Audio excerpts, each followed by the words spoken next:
Oiê! Seja muito bem-vindo ao Na Leitura. Hoje damos continuidade à obra 3 de Valéry Perrin. Prepare-se para mergulhar nessa história de amizade, mistério e reencontros. Lembre-se de que essa é uma narração caseira, então caso escute barulho de pássaros ou qualquer outro ruído, é apenas a vida real acontecendo. Vamos juntos? Capítulo 27. 12 de dezembro de 2017. Não tenho coragem de tirar Nicolas da caixa. Fico com medo de quebrá-lo. Ele ronrona enquanto dorme. A caixa de areia ainda está embalada dentro de um saco de papel. Larguei tudo no meio do cômodo. Observo o gatinho como alguém observa um erro cometido. A lista de erros que começou há muito tempo.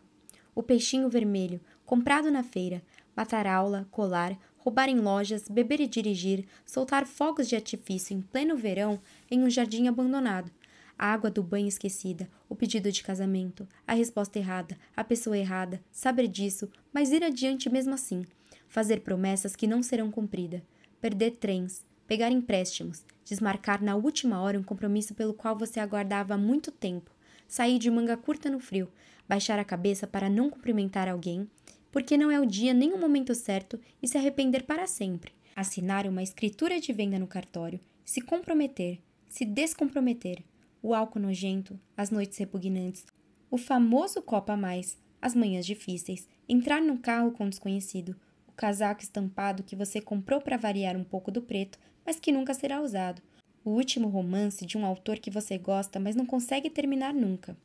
Mas dessa vez eu vou amar. Comprar coisas na promoção, os fundos das gavetas, vasculhar, fofocar, criticar, zombar, a calça minúscula que você jura que vai vestir quando emagrecer. Todas essas coisas no armário de nossa vida, mas que são a nossa vida. E sentir vergonha de Nina quando eu tinha 24 anos, cruzar com ela em Paris no saguão de uma casa de shows e me comportar mal. Ela se aproxima, me abraça, eu fico tensa. Ela me dá uma noite com alegria, tímida. Boa noite, viu? Eu vim. Estou orgulhosa de você. Ah, oi. Sim, de verdade. Responder apenas oi. Que vexame. Sou jovem, tenho roupas bonitas. Meu nome está no cartaz da peça de teatro a que ela veio assistir. Acho que sou aquilo, que não sou, que ninguém nunca é. Nunca se deve achar que somos algo que não somos. Ouço seu sotaque do interior. Só consigo ouvir isso. Quero falar com aqueles que sabem falar, aqueles que sabem usar palavras bonitas. Não com os moradores de Lacomel, como se eles fedessem a uma infância que eu renego. Minhas origens provincianas. Nina fica pálida. Sorri na roupa que eu percebo ser nova. Ela se arrumou para a ocasião. Queria me surpreender. Ela fica, não vai embora. Não me dá as costas. Encontra seu assento na sala com o ingresso na mão. O ingresso que ela comprou. Ela não recebeu o convite. Está nas fileiras do fundo. No fim, vejo-a aplaudir com empolgação. Dou um jeito de desaparecer na coxia, imaginando-o aguardando na calçada, não vendo ninguém, voltando sozinha, arrumando desculpas para mim. A vergonha e os arrependimentos não se atenuam com os anos. Fim do capítulo 17. Início do capítulo 28. 12 de dezembro de 2017. Romain Grimaud abre a porta. Só vê os olhos escuros dela, a água turva. Nino cumprimenta e joga seu sobretudo em uma cadeira. Ela se livra do frio, largando-o longe de si. Sopra dentro das mãos em concha. No sofá, Bob ergue o focinho, a reconhece e faz uma festa para ela. Oi, amigão! Quer beber alguma coisa? Pergunta Romain. Ela se vira na sua direção. Olha-o fixamente, se aproxima. Ele sorri para ela, incomodado. Ela diz: Meu corpo está morto há anos. Uma pele que deixa de ser tocada morre. Um corpo que deixa de ser olhado vive no inverno. As camadas de frio se sobrepõem. Neve eterna. Não há outras estações. Não há mais desejo, esperança de retorno. Ele está preso no passado, estagnado em algum lugar. Não sei onde. Tem medo. Eu tenho medo. Meu corpo não tem mais presente. Eu gostaria de fazer amor. Gostaria de saber se ele esqueceu tudo. Se ainda sabe de alguma coisa. Você me atrai. E eu? Atraio você? Ele responde que sim. Um sim que é também uma pergunta. Um sim desconfiado, que tem medo dela, da sua fraqueza. A música da insegurança. Quero beber alguma coisa forte. Eu também. Romain vai até a cozinha. Nina ouve os armários serem abertos, o tilintar de copos. Seu coração bate forte, como quando ela conheceu o mar. Ela observa lentamente a sala. Luminárias, livros, uma mesa de centro, a televisão sem som, um documentário sobre a Índia, o rio Ganges, mulheres de Saari. Não pensar, confiar em si mesma, só uma vez. Ele volta com 2 copos na mão, um líquido castanho dentro, bourbon. Bebem de uma vez sem parar de se olhar. Ele veste uma calça jeans e um casaco preto, assim como ela. Parecem gêmeos usando roupas escolhidas pela mãe. Ele abre a boca para falar, mas antes que possa dizer alguma coisa, eles se beijam. Nenhum dos dois dá o primeiro passo. Eles fazem juntos. Apesar da tremedeira e de algumas oscilações desajeitadas, sabem se encontrar, se tocar. Eles redescobrem a maciez dos gestos, a lentidão e a prontidão das mãos, as tentativas. Ele tira o casaco e a camiseta. Ela gosta do cheiro da sua pele, o primeiro degrau. Quando gostamos do cheiro da pele do outro, quando identificamos com algo familiar, membro de uma mesma categoria sensorial, temos todo o resto. Ele beija bem. Ela não se enganou ao ir até ele. É delicado e sensual. Sua língua contra a dela. Nina realmente achava que aquilo não aconteceria mais. E com outra pessoa. Ela não consegue assimilar. Está quase em estado de hipnose. Passa a mão pelo cabelo espesso dele. Agora gostaria que ele entrasse nela inteiro. A barba por fazer espeta suas bochechas, seu queixo, sua boca. Ela tira as próprias roupas. Ele prova sua pele. Um coquetel adocicado de férias. Ele diz: "Vamos ficar mais à vontade no meu quarto." Ela responde: "Apaga a luz." Ele pergunta se ela tem certeza de que é isso que quer. A escuridão. Sim, ela tem. Ele sorri. Eles sorriem. Romain serve mais um copo de bourbon para eles antes de subirem. A saideira. Todo um caminho a percorrer. A escada, descalços no carpete. Estão descabelados e excitados. Transpiram um contra o outro. Gemem. Um prelúdio. Nada mais delicioso do que as preliminares, pensa Nina. É a adolescência eternizada. E ainda melhor do que promessas. Eles se seguram, se agarram, se encontram, se precipitam, têm tempo. A noite diante deles lhe pertence. Tem a riqueza do instante. As mãos cheias. Final do capítulo 28. Início do capítulo 29. Maio de 1994. Estou grávida. Os dois estão nus no quarto de Etienne. Ele tira o preservativo com a ponta dos dedos. Clotilde está deitada ao seu lado, as pernas recolhidas. Ele observa sua boca.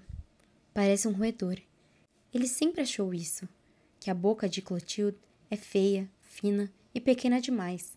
Ainda por cima, ela usa batom, o que acentua seu defeito. Dentes brancos alinhados, mas um pouco protuberantes. Olhos azuis que ela pinta com uma sombra lilás, seu ponto forte. Todo mundo observa seus olhos, meninas e meninos. Um narizinho reto, fino, a pele branca como leite. Ele adora os seios dela, os mamilos rosa claro, a barriga lisa, o corpo alongado de esportista. Não é muito alta, tem quase a mesma altura de Nina. Ele sempre compara suas conquistas com Nina. Nunca com Louise, sua irmã. Não se compara a uma irmã mais nova.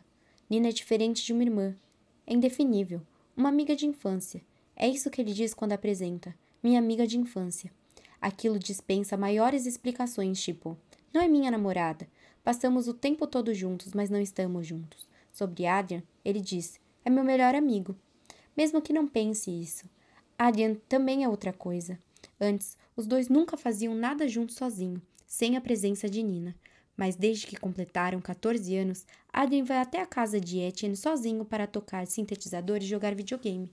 O console fica plugado na televisão 24 horas por dia, ao lado dos teclados.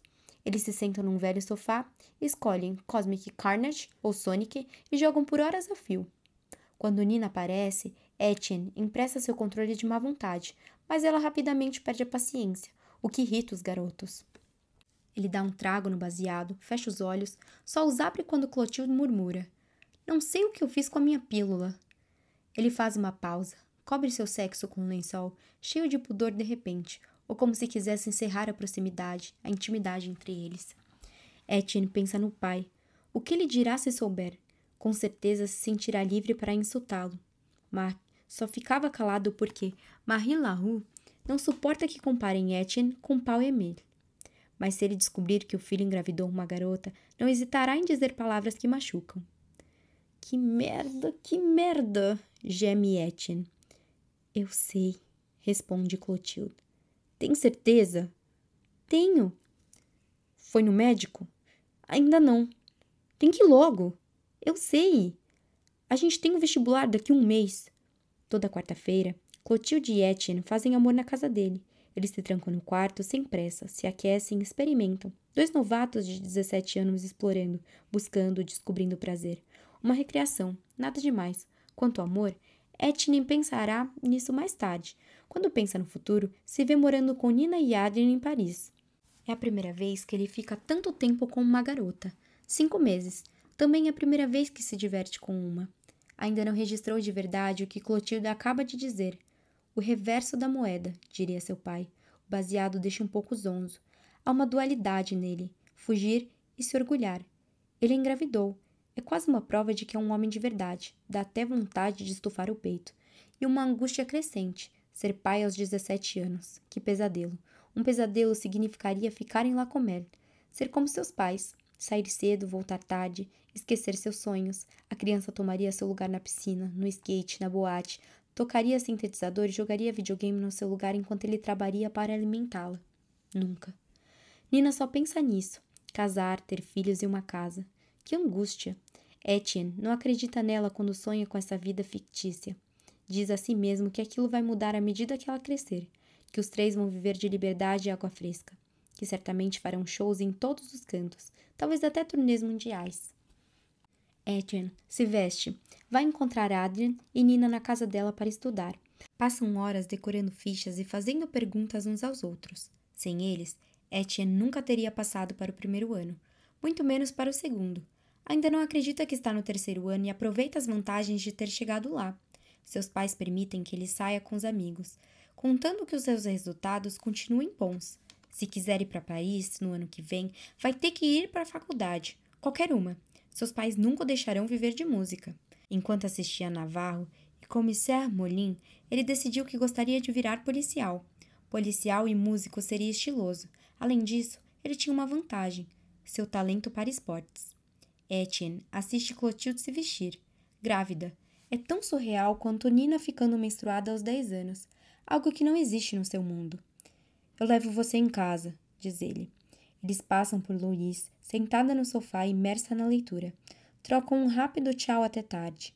Etienne se pergunta como é possível ler um livro quando não se é obrigado, simplesmente por prazer. Adrien e Louise emprestam livros um para o outro. Etienne sente que há alguma coisa entre a irmã e Adrien, mas finge que a relação dos dois não existe, ainda que seja evidente. É melhor não saber.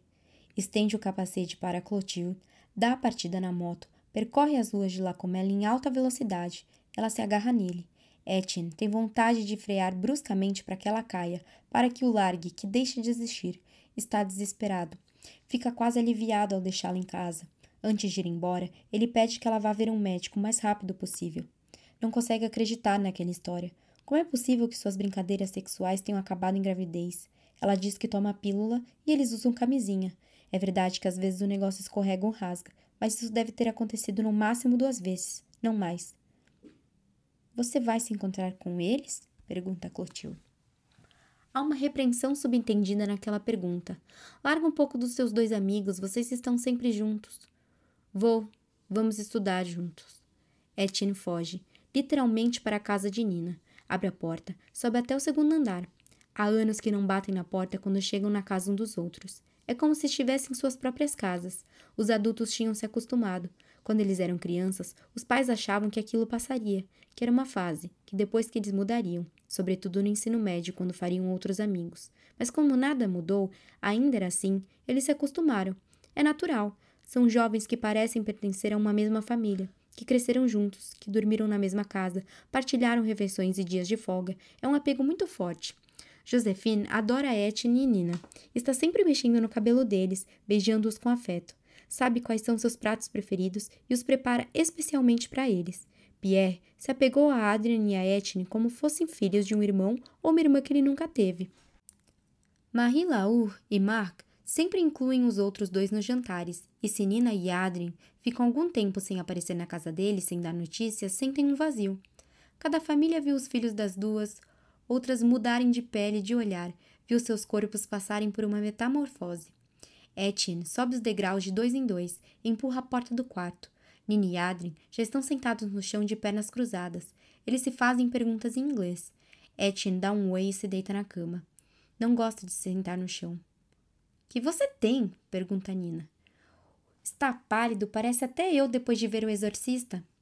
Etienne não quer falar no assunto. Está um pouco envergonhado. Etienne e Nina não têm o hábito de esconder coisas um do outro. Conversam abertamente sobre tudo. Adrien ouve, mas permanece em silêncio, quieto. Intervém raramente, ao contrário dos outros dois.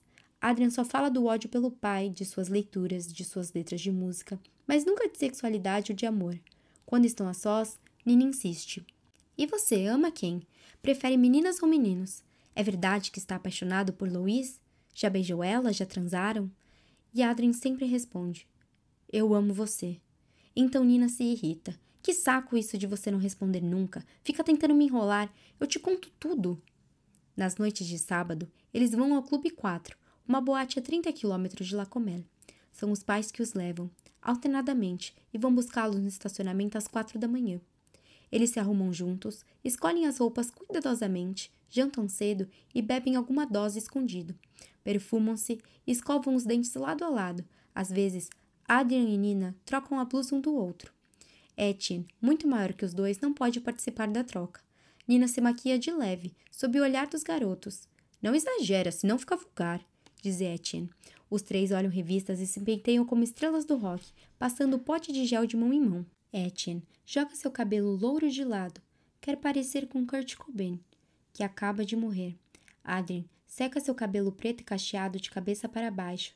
Sonha em ter o carisma de David Bowie. Nina cuida de seu corte quadrado para ficar parecida com Debbie Harry quando jovem. Muda a cor do cabelo como quem muda de roupa. Experimenta todos os cortes. Quando se arrumam na casa de Etienne, Louise se junta a eles no banheiro que cheira perfume, laque, cigarro, vodka e shampoo. Ela gostaria de ir ao Clube 4 com eles. Bate o pé, implora um pouco, mas os pais negam. — Você só tem 16 anos. — Quase 17. E o Adrien é maior de idade, ele pode ficar de olho em mim. Não insista. 12 de dezembro de 2017. O Clube 4, eu me lembro que adorava ir lá no 3º ano. Encontrava os baladeiros da minha turma e alguns jovens da região. O Clube 4 era seletivo, não entrava qualquer um. Aqueles que pareciam jovens demais, bêbados e maltrapilhos não eram aceitos. Chegávamos por volta das 11 da noite e bebíamos um primeiro drink com o ingresso na mão, que dava direito a 2 consumações. Em seguida, um de nós tinha sempre uma garrafa consigo e servia a todos debaixo dos casacos. A dona sabia, mas fazia vista grossa. Jovens bonitos atraíam mais gente ao seu estabelecimento. Todo tipo de pessoa se esbarrava no Clube 4. Alunos do ensino médio, idosos, gays, festeiros, casais, travestis. Para uma boate de interior, até que era um lugar descolado. Alguns clientes vinham de Paris. Eu me lembro de uma sala nos fundos na qual nós nunca pusemos os pés, mas sabíamos que as pessoas trepavam atrás da cortina vermelha que escondia a entrada. Hoje em dia, acho uma completa loucura pensar que nós, um bando de jovens menores de idade, podíamos entrar naquele lugar que explorava os limites da depravação e que eram nossos próprios pais que nos levavam, como se fosse uma boate normal. Sem dúvida, eles não faziam a menor ideia do que rolava lá dentro. Nossa maior diversão era cheirar poppers, vendido livremente no bar, a noite inteira. Passávamos os frasquinhos de mão em mão e nos olhávamos no espelho. Nossa percepção ficava alterada, turva, cambaleávamos, ríamos, sentíamos que estávamos transgredindo uma lei. A música era excelente.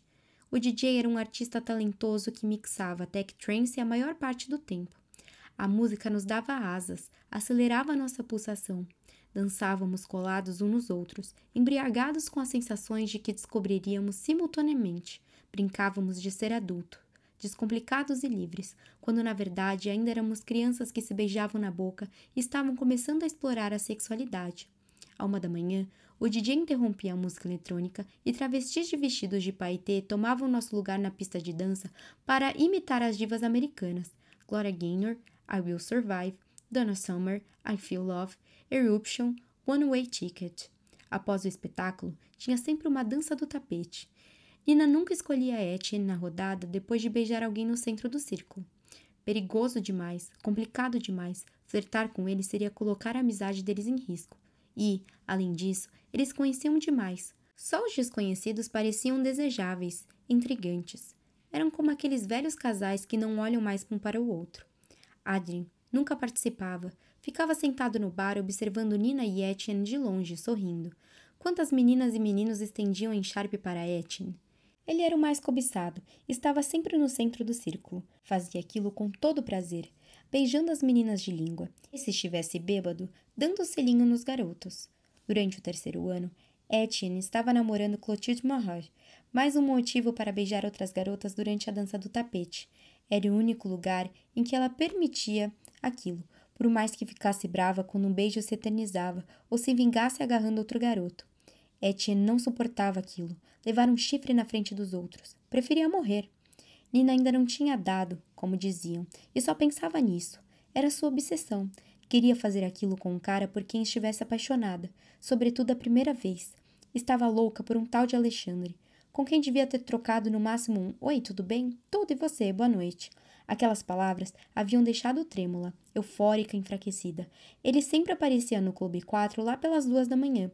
Quando ela o avistava na penumbra, quando descobria seu vulto, as roupas que usava, ela deixava a pista de dança. Nina e ele se rondavam. Davam um jeito de nunca estar muito longe um do outro. Mas ele tinha uma namorada que não largava do seu pé. Até quando ia ao banheiro, ela ficava na porta feito um guarda-costas, pensando que Nina entraria lá para evitar a fila do banheiro feminino. Na única vez em que os dois tinham se cruzado, Alexandre tinha prensado e beijado Nina contra a parede, um beijo sensual que a nocauteara de pé. Quando ela abriu os olhos, ele já tinha ido embora. Nina sentiu os olhares de Alexandre nela. Os dois trocavam sorrisos. Se esperavam.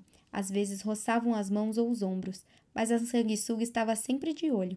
Os dois estavam juntos desde os 14 anos. Eram aquele tipo de jovem bem maduro, casados de alma, porque namoravam há muito tempo. Ele não ama ela, mas não tem coragem de terminar, insinuaram uma amiga em comum. Nina adorava contar aquela história de amor impossível para si mesma, que se Alexandre fosse livre, eles estariam juntos. Alexandre tinha 21 anos, estudava direito de Rom e morava com a namorada grudenta. No fundo, Nina sonhava com aquilo, o pacote completo, apartamento, sofá vermelho, cozinha equipada e o príncipe encantado. Dizia a quem quisesse ouvir que, depois do ensino médio, iria morar com Etienne e Adrien em Paris. Mas, no fundo, ela oscilava o tempo todo. Um dia, sonhava com uma história de amor intensa, com filhos e casa própria. No outro, com uma liberdade plena, cheia de amantes. Tantos amantes quanto países visitados, cantando e desenhando sua vida de artista. Por mais que seus sonhos fossem de um extremo ao outro, uma coisa era certa. Ninguém a separaria de Adrien e Etienne. Fim do capítulo 29. Início do capítulo 30. 12 de dezembro de 2017.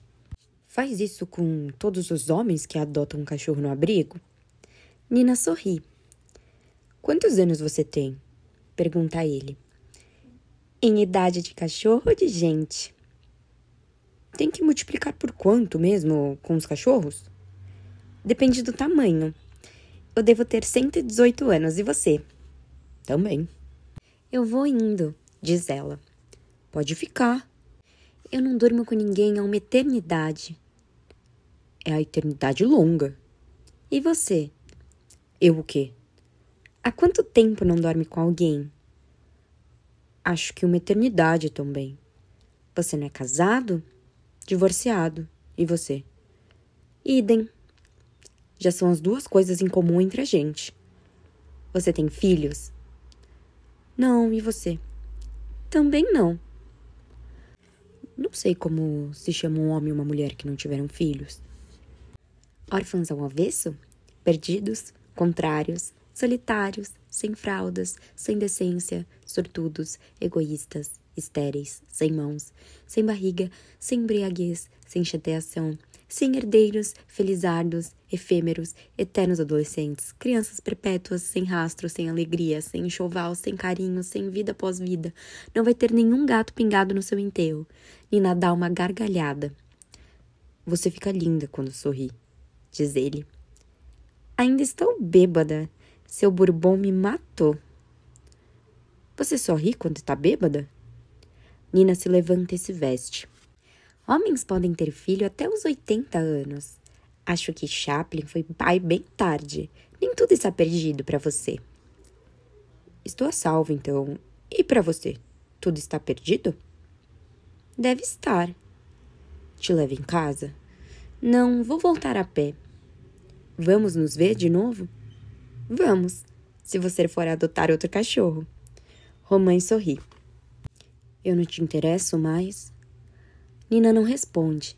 Ela já lhe deu as costas.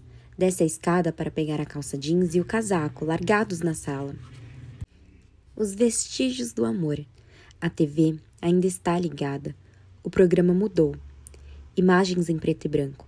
Hitler, uma multidão suástica. Bob não saiu do sofá. Ele olha para Nina com seus belos olhos tristes. Oi, amigão! Ela veste o sobretudo, não sobe para se despedir de Romain. Vai enviar uma mensagem. Palavra simples. Obrigada por ter me ressuscitado. Ou simplesmente obrigada. Ou tchau, obrigada. Ela fecha a porta bem devagar atrás de si. Quando chega na rua, pensa de novo na pergunta. Não te interesso mais? Não, pensa Nina. Você fala bem demais. Desconfio das pessoas que falam bem demais. Ela estremece. Não se arrepende de ter ido até lá.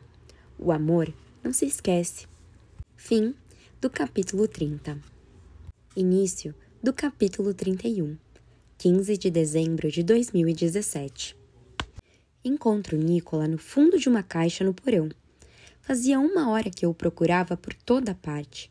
Já estava chorando. Tinha medo que ele tivesse fugido quando abri a porta de manhã. Eu o pego no colo com cuidado e o abraço. O que você está fazendo aí? Ele começa a ronronar. Adoro seu calor e seu cheiro. Faz só alguns dias que chegou aqui com sua caixa de sapatos e já não consigo mais me imaginar longe dele. Entregá-lo a uma família mais apta que eu? Mas eu já não sou a família? Essa bolinha, esse coração que bate, devora, corre, adormece, mia e me procura, já é capaz de me reconhecer e me distinguir dos outros. Eis que sou proprietária de uma vida. Responsável. Eu, que não queria nada, agora tenho tudo. Ele estava deitado em cima dos meus diplomas.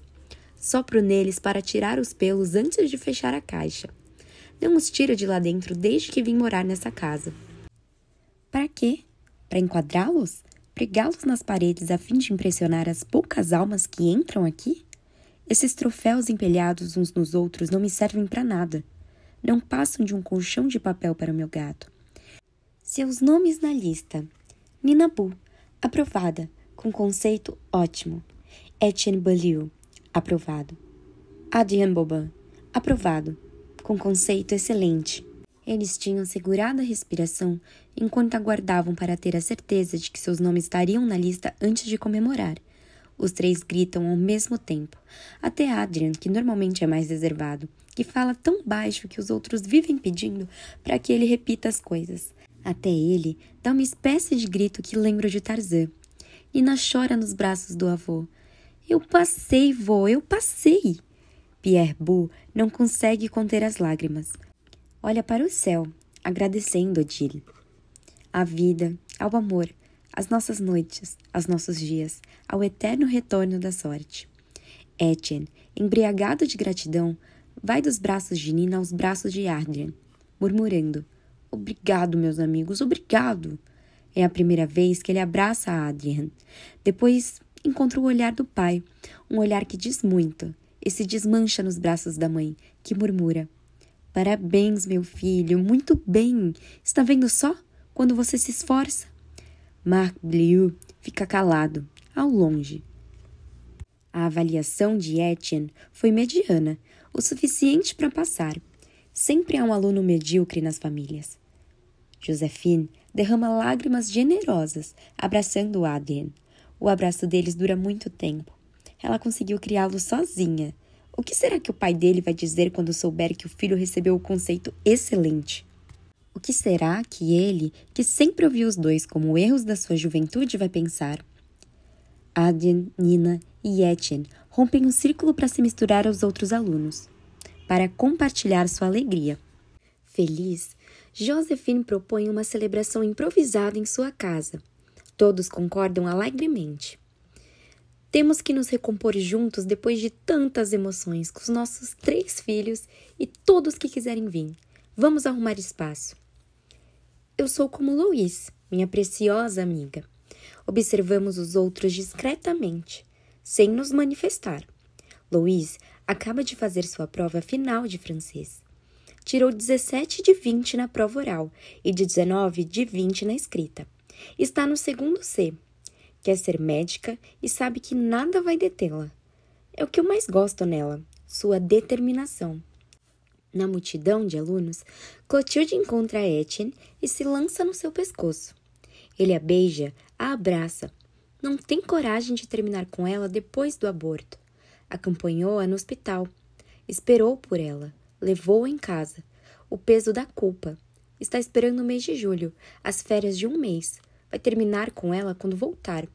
No início do ano letivo seguinte, ela vai para uma faculdade em Dijon e ele vai se mudar para Paris. Clotilde se tornará apenas uma lembrança distante. Ela sussurra um "eu te amo" no seu ouvido. Ele gela e responde com um breve "eu também". São 6 da tarde. Estamos na casa de Josephine, que abriu todas as janelas de casa para deixar o sol do mês de julho entrar. Há cerca de 20 pessoas no pequeno apartamento. Ela serviu grandes sacos de amendoim dentro de tigelas e colocou garrafas de vinho do Porto, Martini, uísques e pastis na mesa de centro. Sirvam-se, se faltar gelo, peguem na geladeira. Os fumantes se reservam na minúscula varanda. Por medo dela desabar, vão de 2 em 2. Todos conversam sobre o futuro. Eles se misturam junto ao álcool, falam sobre outras cidades. A maioria dos jovens vai para a faculdade. Adrien, Nina e Etienne solicitaram vagas em residências estudantis de Paris ou dos arredores. O apartamento de seus sonhos vai ter que ficar para depois. Etienne tem poucas chances de conseguir um quarto em alguma residência estudantil. Mas Marie-Laure prometeu: "Vou alugar um quarto para você perto de Nina e Adrien." Os dois terão bolsas de estudo e vão se virar para fazer bicos aqui e ali. Os 3 jovens de Lacomel traçam as linhas de seus destinos. Adrien fará um curso preparatório de 2 anos para conseguir uma vaga numa instituição de ensino renomada. Etienne prestará concurso para a polícia e Nina fará belas artes. Dizem sim para tudo com o intuito de concretizar o sonho em comum, a busca silenciada, fazer música. Tocar em bares, nas ruas, no metrô, gravar um álbum. Essa noite eu estou perto de Louise e aproveito a alegria. Bebo vinho do Porto de Josephine, observando-a ir e vir. Parece um pássaro que anda de lá para cá saltitando, preparando-se para voar. Nunca vou esquecer o olhar orgulhoso e decidido de Pierre Bou para a neta, nem o de Marie-Laure, que não presta atenção na cara emburrada do marido e bebe um martini atrás do outro. O sorriso de todos os pais, o alívio em comum. Acabou, nos formamos. Os copos são erguidos mais de 10 vezes. O brinde é sempre o mesmo. A saúde de nossos filhos. Percebo também que podemos sentir que estamos no paraíso até dentro de um apartamento feioso de no máximo 45 metros quadrados. No 4º andar, sem elevador, sem qualquer charme a não ser a vida lá dentro. Ali, há uma alegria que não se compra na planta de uma casa. Essa noite, aproveita nossa juventude, nossas esperanças, nossos pais que têm fé em nós, essa sorte de termos crescido juntos numa cidade de interior que nos protegeu de tudo. E eu? O que será de mim? Quais serão as minhas escolhas? O que farei com elas? Depois da comemoração na casa de Josephine, os alunos se encontram a partir das 10 da noite em uma das margens do lago da floresta. A palavra de ordem é levar o máximo de garrafas de bebida. Nós nos encontramos ao redor de uma imensa fogueira. Somos mais de 100. Alunos do 2º ano se juntam a nós, entre eles Louise. Bebemos cerveja e uísque. Cantamos e dançamos juntos. Etienne trouxe seu toca-fitas e 2 caixas de som. Os outros trouxeram fitas de Nirvana, Bruce Springsteen, NTM, Mano Negra, I Am, Cantamos 100 vezes a música de Cold, em coro. Cada um com sua rota, cada um com seu caminho, cada um com seu sonho, cada um com seu destino. Às 11, estamos quase todos de calcinha e sutiã ou de cueca dentro do lago. Alguns garotos estão pelados. Algumas meninas ficaram ao redor da fogueira. Não quiseram se despir na frente dos outros. Louise e Clotilde estão entre elas. Já é dia quando o último grupinho decide ir embora. Fim do capítulo 31. Início do capítulo 32. Sexta-feira, 15 de julho de 1994. Pierre Bou deixa Nina na recepção da empresa de transportes da MAM. Ele não quis que ela tentasse uma vaga nos Correios durante o verão. Mesmo os filhos de funcionários tendo prioridade, não quer vê-la encostar em cartas, nem de longe, nem de perto. Ele não sabe que ela ainda mexe, rouba e abre alguns envelopes para se deleitar com as palavras alheias. É mais forte do que ela, um vício secreto.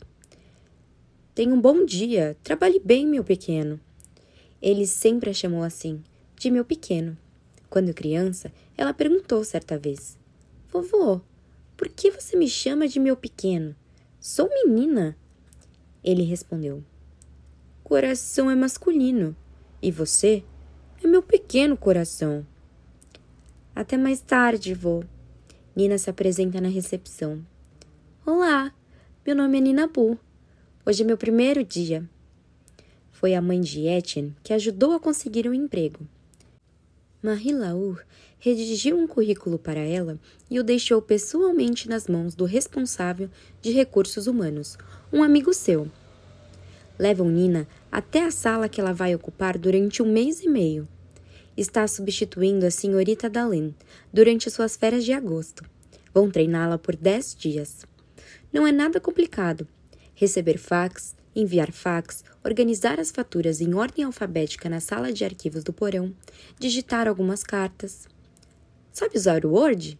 Sei. Comete muitos erros de ortografia? Não. Naquele mesmo momento, Etienne está no banco de trás do carro da família, ao lado de Louise. Está aliviado de ter deixado Lacombe naquela manhã. Não aguenta mais ver Clotilde, nem pintada de ouro. Ela insinuou que talvez fosse vê-la em San Rafael. Ele disse imediatamente que não estaria lá.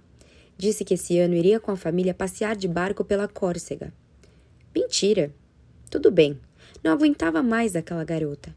É louco pensar que podemos amar alguém, seu cheiro, seu corpo, sua saliva, sua voz, e de repente detestar tudo isso. É como o lado B de um disco de vinil, cujo lado A escutamos sem parar, uma música que não reconhecemos mais. Não suportava sequer sua presença, uma sanguessuga, uma chata, um peso grande demais para carregar.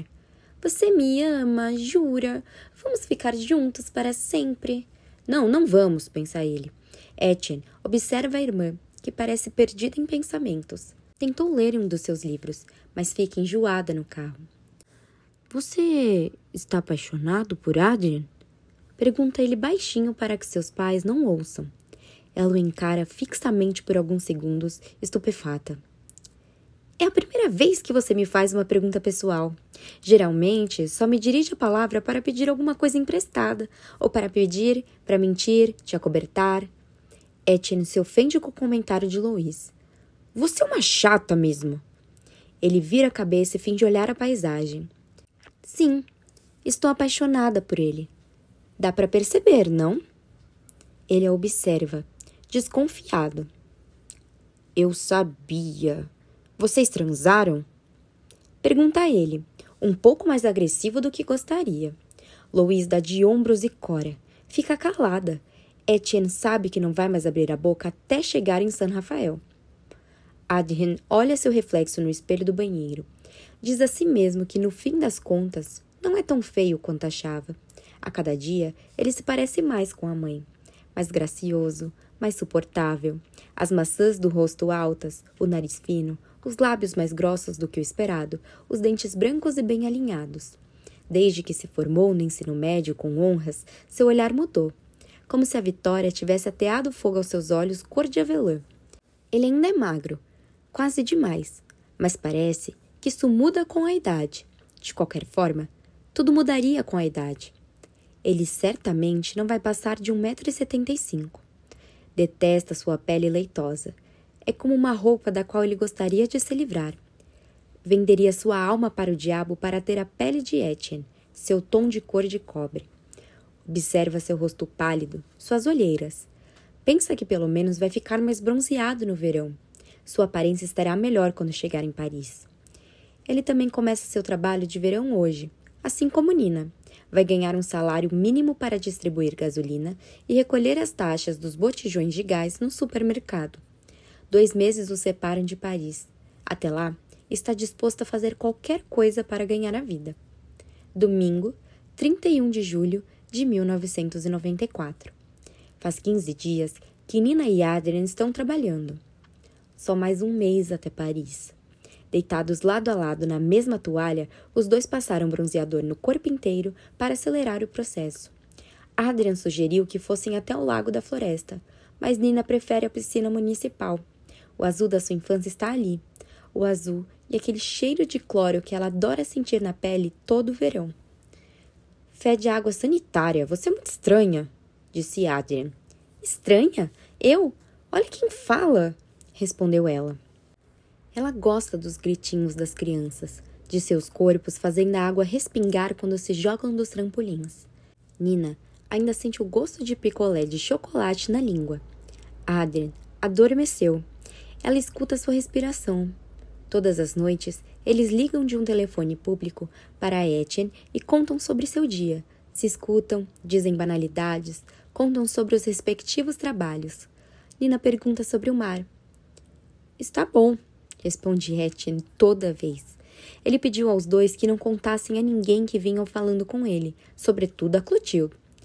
Sim, a gente jura. De qualquer forma, a gente nunca encontra ela. Parece que ela está trabalhando na pizzaria do Porto. Adrien distribui gasolina e diesel. Tem que tomar cuidado para não confundir. Ele aceita pagamentos, limpa para-brisas, ouve rádio na pequena barraca enquanto espera o próximo cliente. É tranquilo, os dias passam rápido. Nina diz a mesma coisa. Está gostando do trabalho. Ela é secretária e sente como se estivesse atuando numa série norte-americana. E, sobretudo, tem novidades. Emmanuel Damon chacoalhou sua vida. O filho do chefe, 27 anos, bonito, alto, misterioso, olha para ela o tempo todo. Quando levanta a cabeça, ele está olhando para ela. Os dois não ousam conversar. Trocam algumas palavras. Ele não tem o que fazer na sala dela. Não tem nenhum motivo para pedir o que quer que seja para ela. Emmanuel tem um assistente pessoal. Ela tem que conseguir atraí-lo para algum lugar. Mas onde? Se ele aparecesse no Clube 4 num sábado, seria um milagre. Eles precisam conversar antes do fim do seu contrato. Antes que ela vá para Paris. Observando o vento que balança as folhas de uma árvore no gramado ao lado da piscina pequena, Nina pensa em um plano para fazer Emmanuel ir até lá. Com 1 ou 2 drinks que vai ser mais fácil conversar do que no escritório.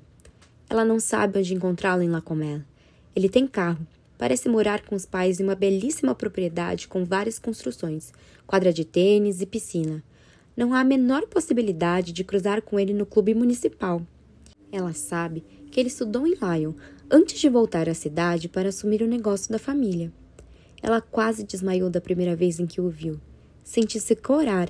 Ele disse um bom dia que ela nunca vai esquecer. Adorou sua voz, com um timbre grave e sensual. Ela respondeu gaguejando, feito uma idiota, embora nem saiba se toda essa idiota gagueja. Nina dá uma gargalhada. Adrien acorda, abre os olhos. Você tá rindo sozinha? É, estou pensando em Manuel. De novo? É, você sabe muito bem que quando estou apaixonada só penso nisso. E o Alexandre? Não quero mais saber dele. Achei que era o homem da sua vida. Como vamos fazer para Emmanuel ir no Clube 4 semana que vem? Interrompe Nina. Você pode colocar um convite na mesa dele. Impossível. No para-brisa dele? Impensável. Quem é o cantor preferido dele? Não sei, por quê? Descobre e depois finge que ele vai cantar no Clube 4 semana que vem. Besteira, como ele ia acreditar nisso? Um show privado, não seria a primeira vez. Eles já receberam artistas famosos. E se o cantor preferido dele já tiver morrido? Como vamos fazer? Os dois gargalham ao mesmo tempo. Onde esse seu Emanuel estaciona o carro? Quê? Onde ele estaciona quando ele vai trabalhar? Estacionamento da Damam, ué. Tenta ver se tem alguma fita cassete no painel do carro. Assim você descobre o que ele gosta de ouvir. Que vergonha! Imagina eu dando voltas no carro dele. Eu faço isso. Ninguém sabe quem eu sou. Você? É, eu. Que horas ele chega? Sábado, 6 de agosto de 1994. Emanuel Damam entra no Clube 4. Assim que Nina o avista, ela se dirige até ele, fingindo decepção. Ai, o show foi cancelado. Etienne Daru está com bronquite. Não pôde vir. Ela vê um sorrisinho no seu olhar. Nenhuma decepção. Nina entende que em nenhum momento ele acreditou na história que ela inventou. Etienne Daru vai cantar no Clube 4 no sábado à noite. É uma surpresa para os clientes. Um show particular. Ele é super amigo dos donos. Você gosta de Etienne Daru? Emanuel sorriu antes de responder. Imagino que já esteja cheio. Não, é surpresa. Um sábado como outro qualquer. Ainda tem vários lugares. Se é surpresa, como você sabe? Tenho minhas fontes. Agora, Emanuel está ali, bem perto dela. Está mais relaxado do que no seu escritório, também mais solto. Seus olhos brilham. Ele nunca foi tão bonito e desejável, pensa Nina. Posso te pagar uma bebida? Pergunta ele. Sim. Os dois sorriem e vão até o bar. Precisam gritar para se ouvir. Nina pensa que as coisas estão correndo ainda melhor do que no seu sonho. Na pista de dança, Adrien os observa. Nunca viu Nina assim, totalmente focada numa pessoa. Nada nem ninguém parece capaz de tirar sua concentração. Adrien observa Emanuel. Ele se destaca. Não se parece com nenhuma outra pessoa da boate. Não se parece nem mesmo com os moradores de La Comète. Tem a elegância de um dandy inglês. Parece ter saído da série antiga Os Vingadores. Adrien sente imediatamente o perigo. Esse aí, diz sua voz interior, esse aí pode roubar a Nina de você. Adrien lamenta que Etienne esteja viajando.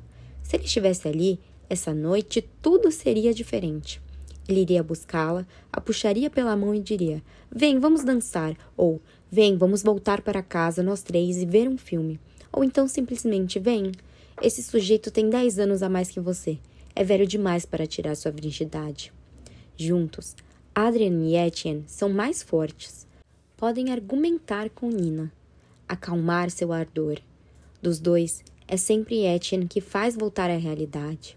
Naquele instante, ela parece levitar. Você vem muito aqui? Pergunta Emanuel. Todo sábado, responde Nina. Eu vim aqui antes de morar em Lyon. Um lugar muito ousado para uma jovem. Nina dá uma gargalhada. Emanuel a observa. Ela tem um quê de Audrey Hepburn que lhe agrada. Nina está usando um vestido de algodão preto colado ao corpo. Seu rosto está emoldurado por um quadrado, a franja escondendo sua testa. Sua boca é sensual, seus olhos escuros e profundos. Uma combinação magnífica, pensa ele. Ela chamou sua atenção imediatamente. Tem algo delicado nela. Neta de um carteiro, lhe contaram, amiga dos Beaulieu, que Emanuel conhece de longe. Qual sua história? Pai desconhecido e mãe depressiva, responde ela num tom sarcástico. Interessante. Vou morar em Paris em setembro, diz ela. Paris? Com os meus 2 melhores amigos. Eles são como meus irmãos. Temos uma banda. Vamos gravar um disco. Que tipo de música vocês tocam? Eletrônica. Temos sintetizadores e sou a vocalista. Você canta? Sim. Pode cantar alguma coisa para mim agora? Nina canta um pedaço em francês. Muito bem. Perdi da rua, mas tive direito a Lio. Eu nunca fiz amor, e você? É o título de uma música? Pergunta ele, sarcástico. Ela sorri. O álcool lhe dá confiança. Eles se aproximam um do outro. Ela sente a boca dele contra sua orelha. A voz, o perfume, seus corpos se roçam, eletrizantes. Ela poderia casar com ele ali mesmo, sem pensar 2 vezes. Poderia renegar seus pais, o que não seria um problema, porque ela não os conhece. Estão colados no balcão do bar. As pessoas esbarram neles, que sequer percebem. Emmanuel começa a acariciar o dorso da sua mão com o dedo indicador. Já me aconteceu. O quê? De fazer amor. Nina bebe alguns goles para tomar coragem. Pode me ensinar? Eu quero experimentar antes de ir para Paris. Podemos dar um jeito. Fim do capítulo 32. Início do capítulo 33. 22 de dezembro de 2017. Nina entrou pela primeira vez na lojinha do centro para comprar 3 camisas, um casaco branco, 2 calças e um vestido.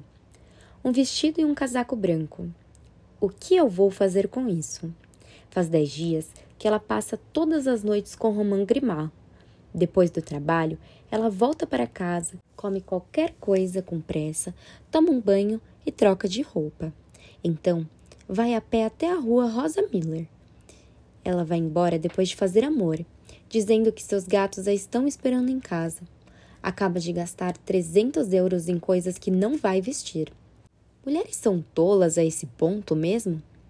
Fique em paz, lhe murmura uma voz. Aproveite e não se preocupe. Nina está na enfermaria. Observa 3 gatinhos adormecidos sob uma lâmpada de luz infravermelha. A mãe está desaparecida. Eles não foram desmamados. Alguns alunos do ensino médio se revezam para alimentá-los. Adolescentes adoram cuidar dos filhotes no abrigo. Hoje é aniversário de morte de Eric, filho de Simone. Será que não dá para inventar uma palavra específica para isso? O termo aniversário parece tão inapropriado.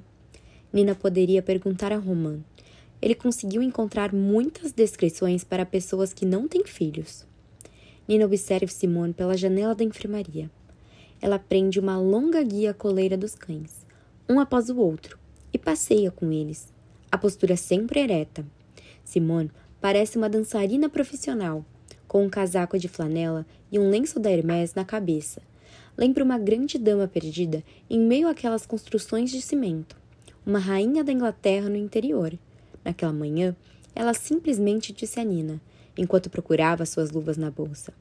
Faz 3 anos hoje, e acrescentou. Vou trabalhar no dia 25. Você pode tirar um dia de folga dessa vez. São só 8h30, e Simone já passeou com Rose, um pastor dos Pirineus, e com Perrengue, um belo e grande grifon de Nivernais, preto ao qual Nina chamou assim porque voltou sozinho para o abrigo 2 vezes depois de ser adotado. 1 ano depois das 2 adoções, ele fugiu, encontrou o caminho e se sentou diante da grade, esperando para voltar ao cercado. Nino colocou próximo à entrada, perto da sua sala, no maior canil. Ela abre a porta para que ele possa circular livremente todas as manhãs. Não o oferece mais para adoção. Vai viver o resto de seus dias ali.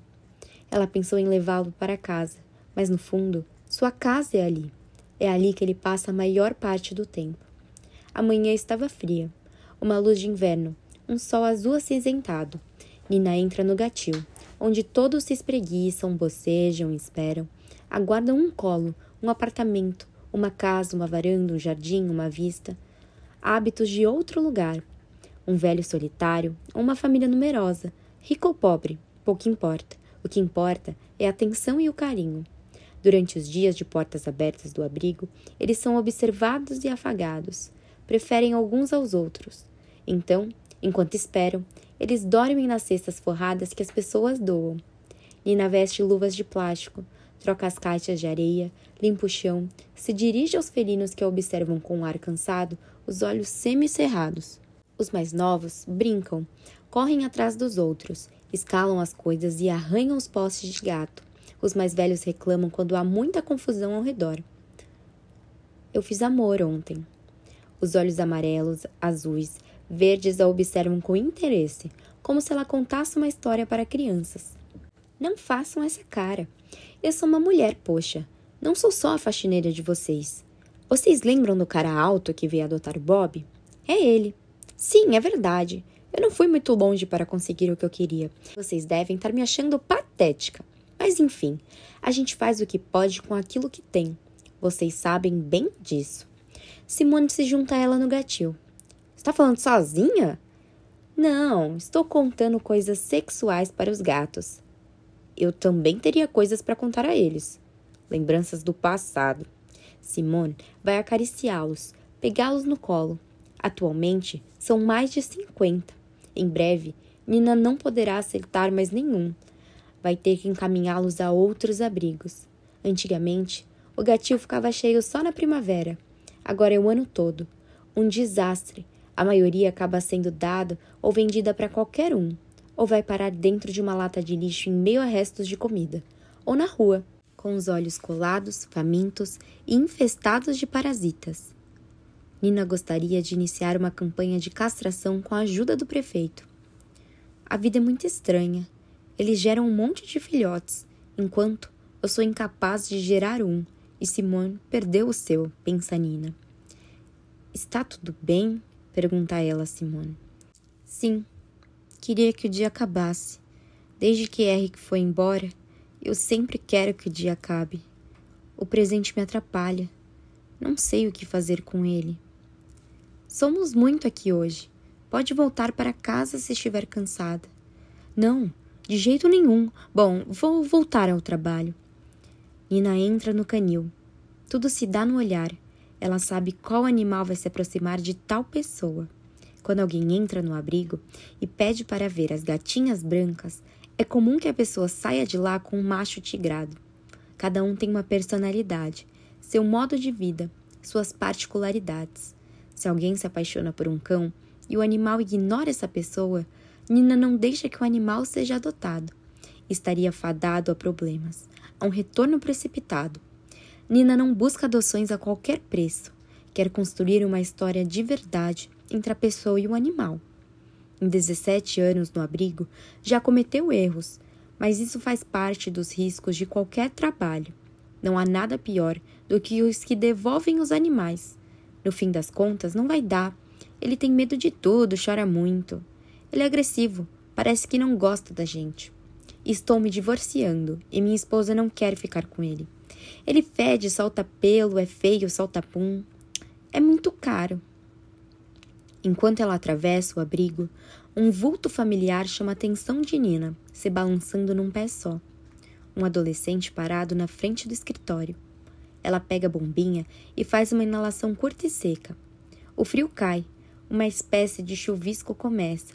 O céu fica encoberto em poucos minutos. Ela sente um calafrio percorrer o corpo. A semelhança é assustadora. Parece um soco no estômago à medida que ela se aproxima. Ele parece estar sozinho. Por reflexo, Nina olha ao redor do estacionamento para ver se algum adulto espera por ele dentro de um carro. Ele sorri para ela quando Nina chega perto. É o sorriso dele. Nina empalidece, sente a garganta seca e apertada. Pensa imediatamente em uma má notícia. Tem medo de ser a primeira a falar. Olá, diz ele alegre. Olá. Eu queria dar um gato de presente de Natal para minha avó. A mesma voz. Os olhos são ligeiramente diferentes. O formato mais arredondado, mas a cor é idêntica. O nariz é igual, a boca parecida. Nina não sente mais as pernas. Tem vontade de sair correndo e ao mesmo tempo de abraçá-lo com força, fugir para longe e fazer carinho nele, segurar seu rosto e sentir seu cheiro, passar a mão no seu cabelo. Sua avó sabe que você quer dar esse presente para ela? Nina pergunta com a voz trêmula. Não, é surpresa. Acha que vai ser uma boa surpresa? Aham. Desde que o dela morreu, ela está triste. Diz que não quer outro, mas eu não acredito. Onde ela mora? Em Lacomel. Quantos anos ela tem? Não sei direito, uns 60 e tantos, mais ou menos. Nina não consegue conter a pergunta. E você? Quantos anos você tem? 14. Como se chama? Valentim. Nina o encara. Não há nenhuma dúvida. O flashback é de uma violência absurda. Valentim Baliu? Arrisca ela. O adolescente observa, como se tivesse sido pego no flagra. Como você sabe?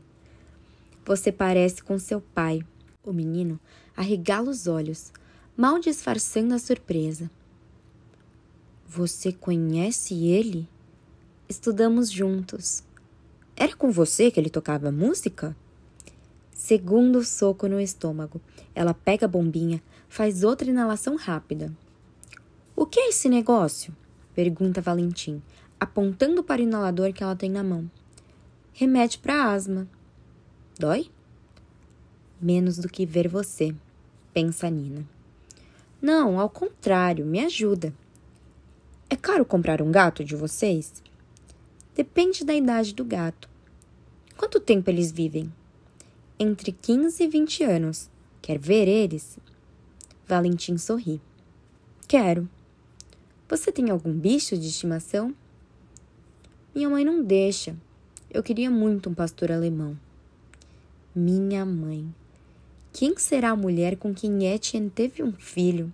Eu tive um pastor alemão quando eu era criança. O nome dela era Paola. Que sorte. Valentim a acompanha. Parece extremamente perturbado com a presença dos cães ali presos. Eles latem quando os dois passam. Os farejam, choram, ganem. Valentim vê um cão isolado, em outra parte do abrigo, cujo olhar é tão triste quanto o tempo lá fora. O menino aponta para ele. Por que ele está ali? Parece que está de castigo. Ele chegou ontem. Se os donos não vierem buscá-lo em 3 semanas, ele vai se juntar aos outros. Por enquanto, sou obrigado a deixá-lo de quarentena. Mas por quê? É a lei. Que triste, diz ele. A gente cuida bem deles, não se preocupe. Eles entram na enfermaria e percorrem os corredores que levam ao gatil. Do outro lado de um vidro, Valentim vê 3 gatinhos numa cabine acima da qual está acesa uma lâmpada de luz infravermelha. Ele para. Que lindos! É, responde Nina. É o grande azar deles. Por quê? Porque todo mundo quer gatos quando são pequenininhos, mas quando crescem, pouca gente se interessa por eles. Você fica com raiva? Fico, mas não estou aqui para julgar os seres humanos. Meu trabalho é só proteger os animais. Está tudo calmo no gatil. Eu te apresento todos os nossos gatinhos. Valentim faz carinho neles. Aqui é o menos triste. É diferente do lugar dos cachorros. Ele murmura. Nina espera. Ela o observa. Acaba fazendo a pergunta que tanto queria. Seu pai sabe que você está aqui? Não, ninguém sabe. Eu vim sozinho.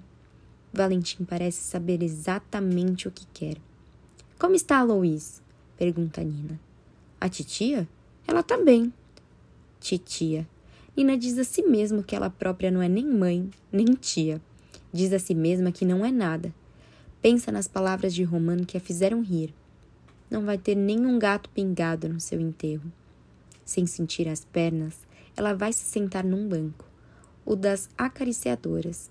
Toda semana, alunos do colegial, sobretudo meninas, vão até ali passar um tempo fazendo carinho nos gatos. São as mesmas que alimentam os filhotes. Nina se acalma, respira devagar, enquanto Valentim continua na sua busca e uma dezena de gatos se esfrega nas suas pernas. Como você achou o nosso endereço? Nina acaba perguntando. Minha avó tem um calendário de vocês na cozinha. Tinha sido ideia de Simone. A equipe tira foto dos animais para adoção e cria calendários com a ajuda de um programa no computador. Eles ficam à venda todo fim do ano nas lojas de Lacomel para coletar doações. Marie-Laure Ruboliu compra o calendário. Não me espanta.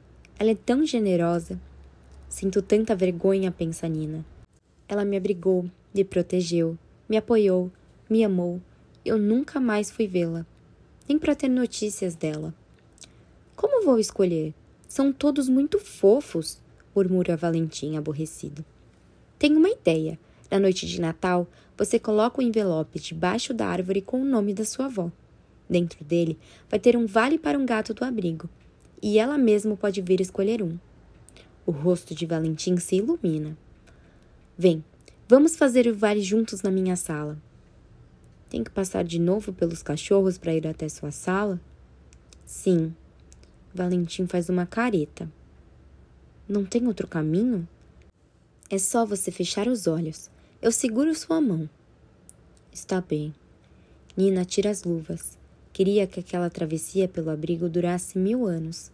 Aquela mão jovem, já maior que a sua, mas tão macia, aqueles dedos que seguram, lembram de Etienne e de Adrien.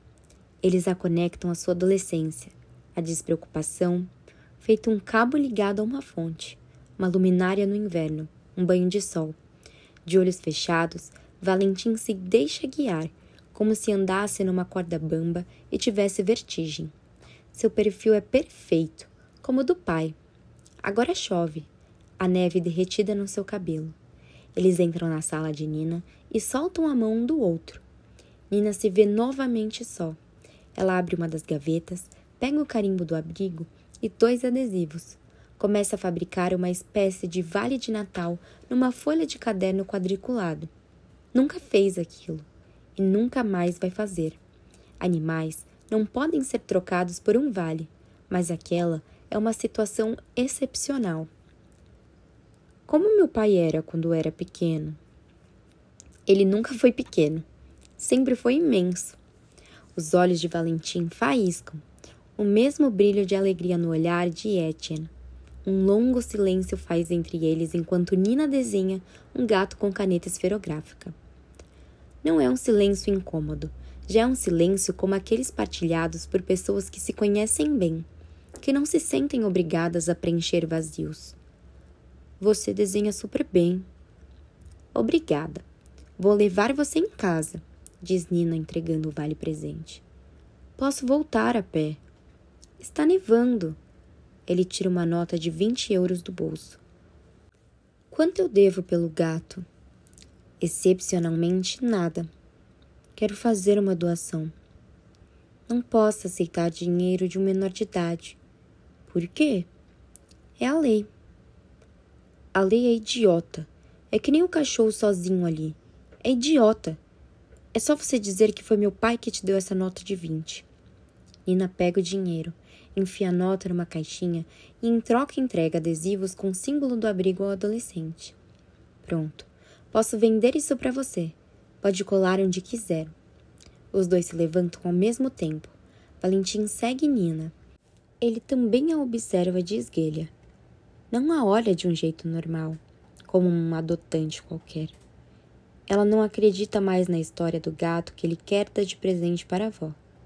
Com certeza, foi um pretexto que ele encontrou. Ela se vira e olha bem nos olhos de Valentim. Você não veio até aqui por acaso, veio?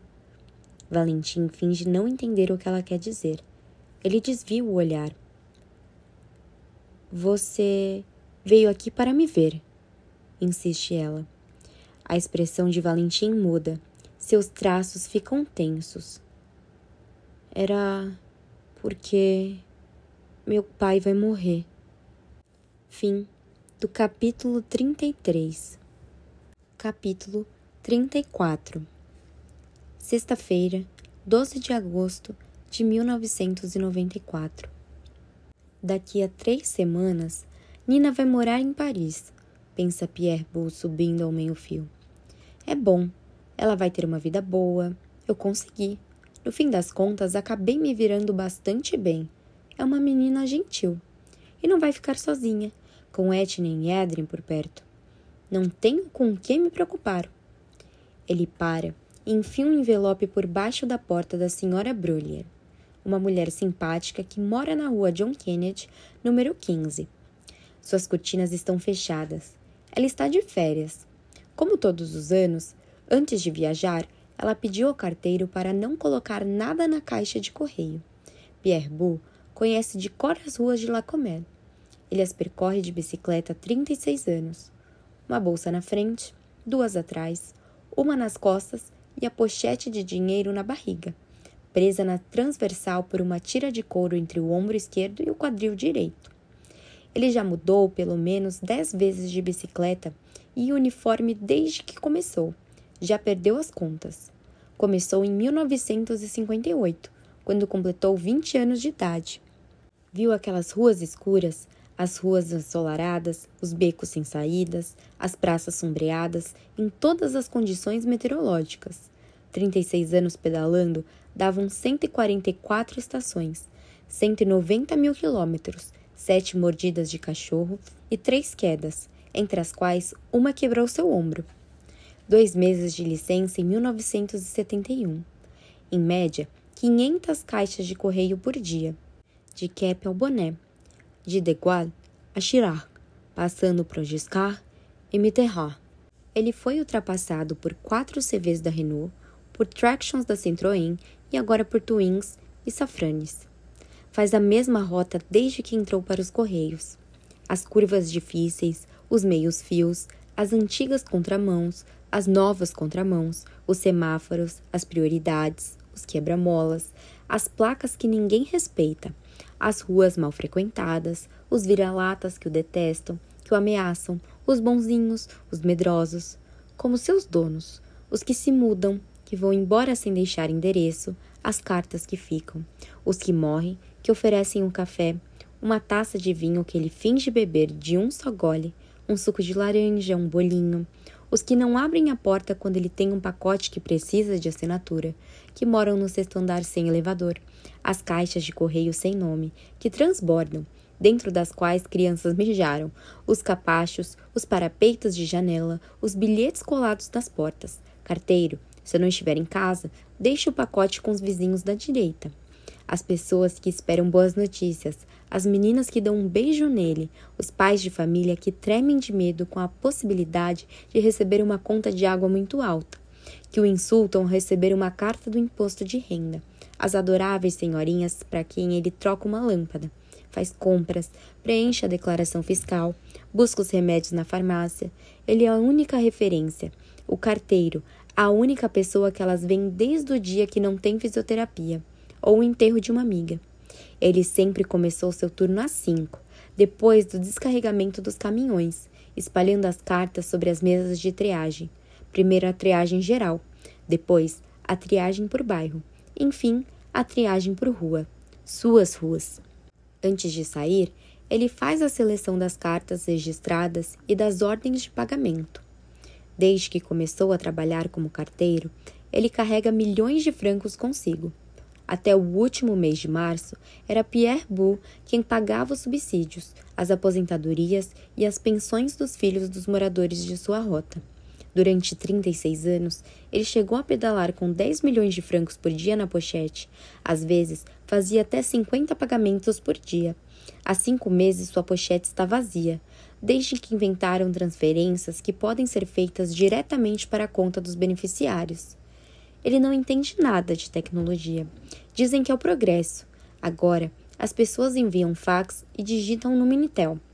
Se isso continuar, vão começar a enviar cartas nas porcarias dos computadores e os carteiros não servirão para mais nada. Seus colegas dizem que não haverá mais serviço militar, não haverá mais cartas de soldados para jovens mulheres e que pessoas vão andar por aí com telefone no bolso. Papéis de cartas floridos e caneta tinteiro não serão mais vendidos. Só sobrarão músicas sem texto, a morte das palavras escritas à mão. Sempre voltou para casa entre 4 e 5 horas para almoçar e tirar uma soneca, mesmo na época em que sua esposa era viva. Um sono pesado, profundo, sem sonhos, o cansaço nos músculos. No início, ele pedalava rápido. Hoje, sente o peso dos anos nas pernas e no fôlego. Avança cada vez mais lentamente, o que o enche de raiva. Ele sempre voltou aos Correios lá pelas 5h15. Antes de março de 1994, ele devolvia o dinheiro que não tinha distribuído e conferia as contas.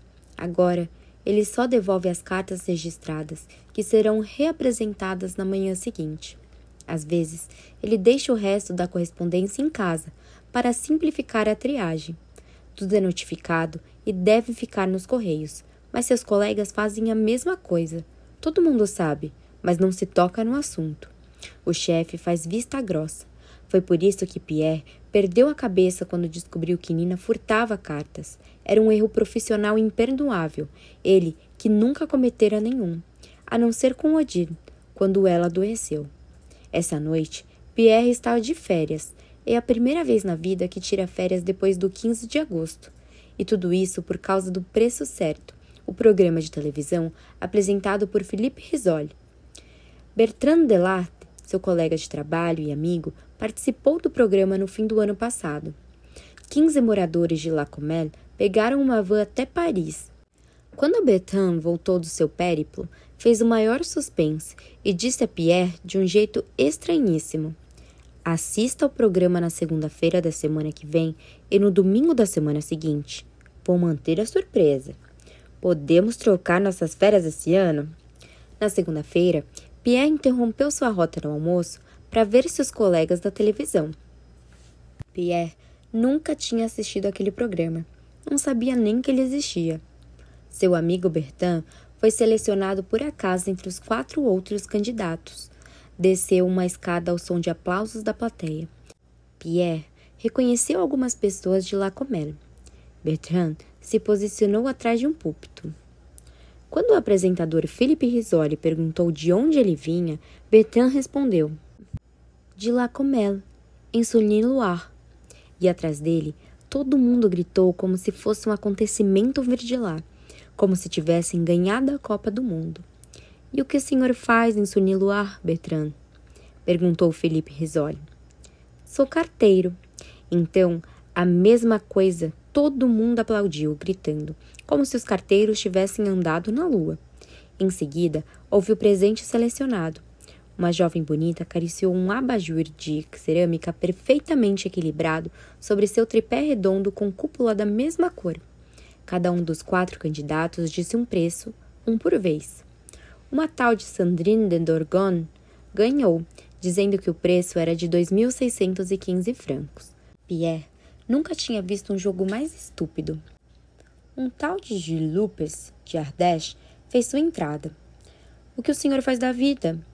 Sou agricultor. Gritos da plateia. Então não eram só os carteiros que impressionavam, os agricultores também. Tiveram que adivinhar o preço de um conjunto de acessórios para mulheres elegantes. Foi o agricultor quem se juntou a Philippe Risoli e ganhou um anel de noivado de 32 diamantes lado a lado. O escolhido pareceu bem chateado porque já era casado. Então Philippe Risoli encontrou a solução. Sugeriu que ele desse o anel a uma criatura imaginária. Ao ouvir aquilo, Pierre começou a rir sozinho na frente da televisão, sob o olhar perplexo de Paola. Finalmente, foi Bertrand, quem adivinhou o preço de um sofá de linhas puras, forrado com tecido vermelho para passar uma noite agradável. Ele quase caiu quando foi se juntar ao animador no palco, e Pierre ficou com lágrimas nos olhos. Um chorava de emoção, o outro de consternação. Antes que Bertrand jogasse, Philippe Risoli fez um anúncio. Se você sonha em assistir o Preço Certo, preencha o formulário que aparece na Télé Z toda segunda-feira. Então voltaram as coisas sérias, ao conjunto de jardim externo de resina com massa colorida. Bertrand acertou todas as respostas.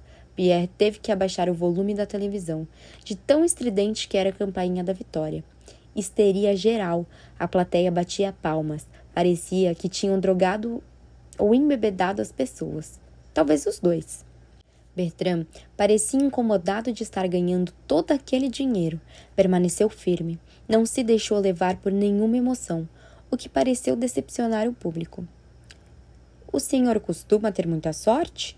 Bertrand respondeu. Não, não muita. E como veio parar aqui no programa?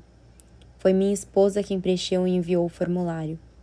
O apresentador olhou para a câmera e disse: Minitel, 3615, código TF1. No fim do programa, 3 candidatos giraram uma imensa roda e Bertrand foi selecionado para participar da final. Os perdedores foram embora com um broche contendo uma foto de Philippe Risoli e uma cesta cheia de coisas. Nos encontramos amanhã, ao 12h20. Créditos. Pierre Boulle subiu novamente na bicicleta para terminar sua rota. Pensou em tudo aquilo no caminho entre duas caixas de correio. Era segunda-feira. Ele teria que esperar o domingo seguinte para saber se Bertrand ganharia a vitrine, ou seja, o lote final, enorme, gigantesco, extraordinário. Tinham dito as senhorinhas que ele entregava a correspondência. Pierre não recebeu nenhuma notícia de Bertrand até o domingo seguinte. Parecia que ele estava se escondendo. A gravação do programa ocorrera meses antes da transmissão, e sua participação fora tratada como um segredo de Estado. E o grande dia chegou. Pierre assistiu a final com Nina, Etienne e Adrien. As crianças não paravam de rir daquele jogo terrível. Gritavam em plenos pulmões, diziam qualquer besteira, e Nina acabou falando. O Bertrand parece muito chato. Pierre se perguntou se a vida tinha um preço certo, e se a vida de alguns tinha o mesmo preço que a vida de outros. A das pessoas que não conhecemos, a da sua esposa, falecida tão nova, e da sua filha, Marion. Onde estaria? Para ele, a vida mais preciosa era a de Nina, valia todas as outras somadas. Bertrand adivinhou o preço certo de uma coluna cerâmica com lâmpada de 5.290 francos, de um forno micro-ondas de 700 volts com grelha turbo e degelo automático para 7 famílias de alimentos, de 3.490 francos. Mas como Bertrand sabia tudo aquilo, se perguntava Pierre. Ele o conhecia há 30 anos e ignorava aquele talento, o conhecimento do preço das coisas. Bertrand se viu na final com outra candidata, uma tal de Martine, aposentada, de Cagnes-sur-Mer. Quando moças com poucas roupas apresentaram a vitrine, Bertrand ficou boquiaberto.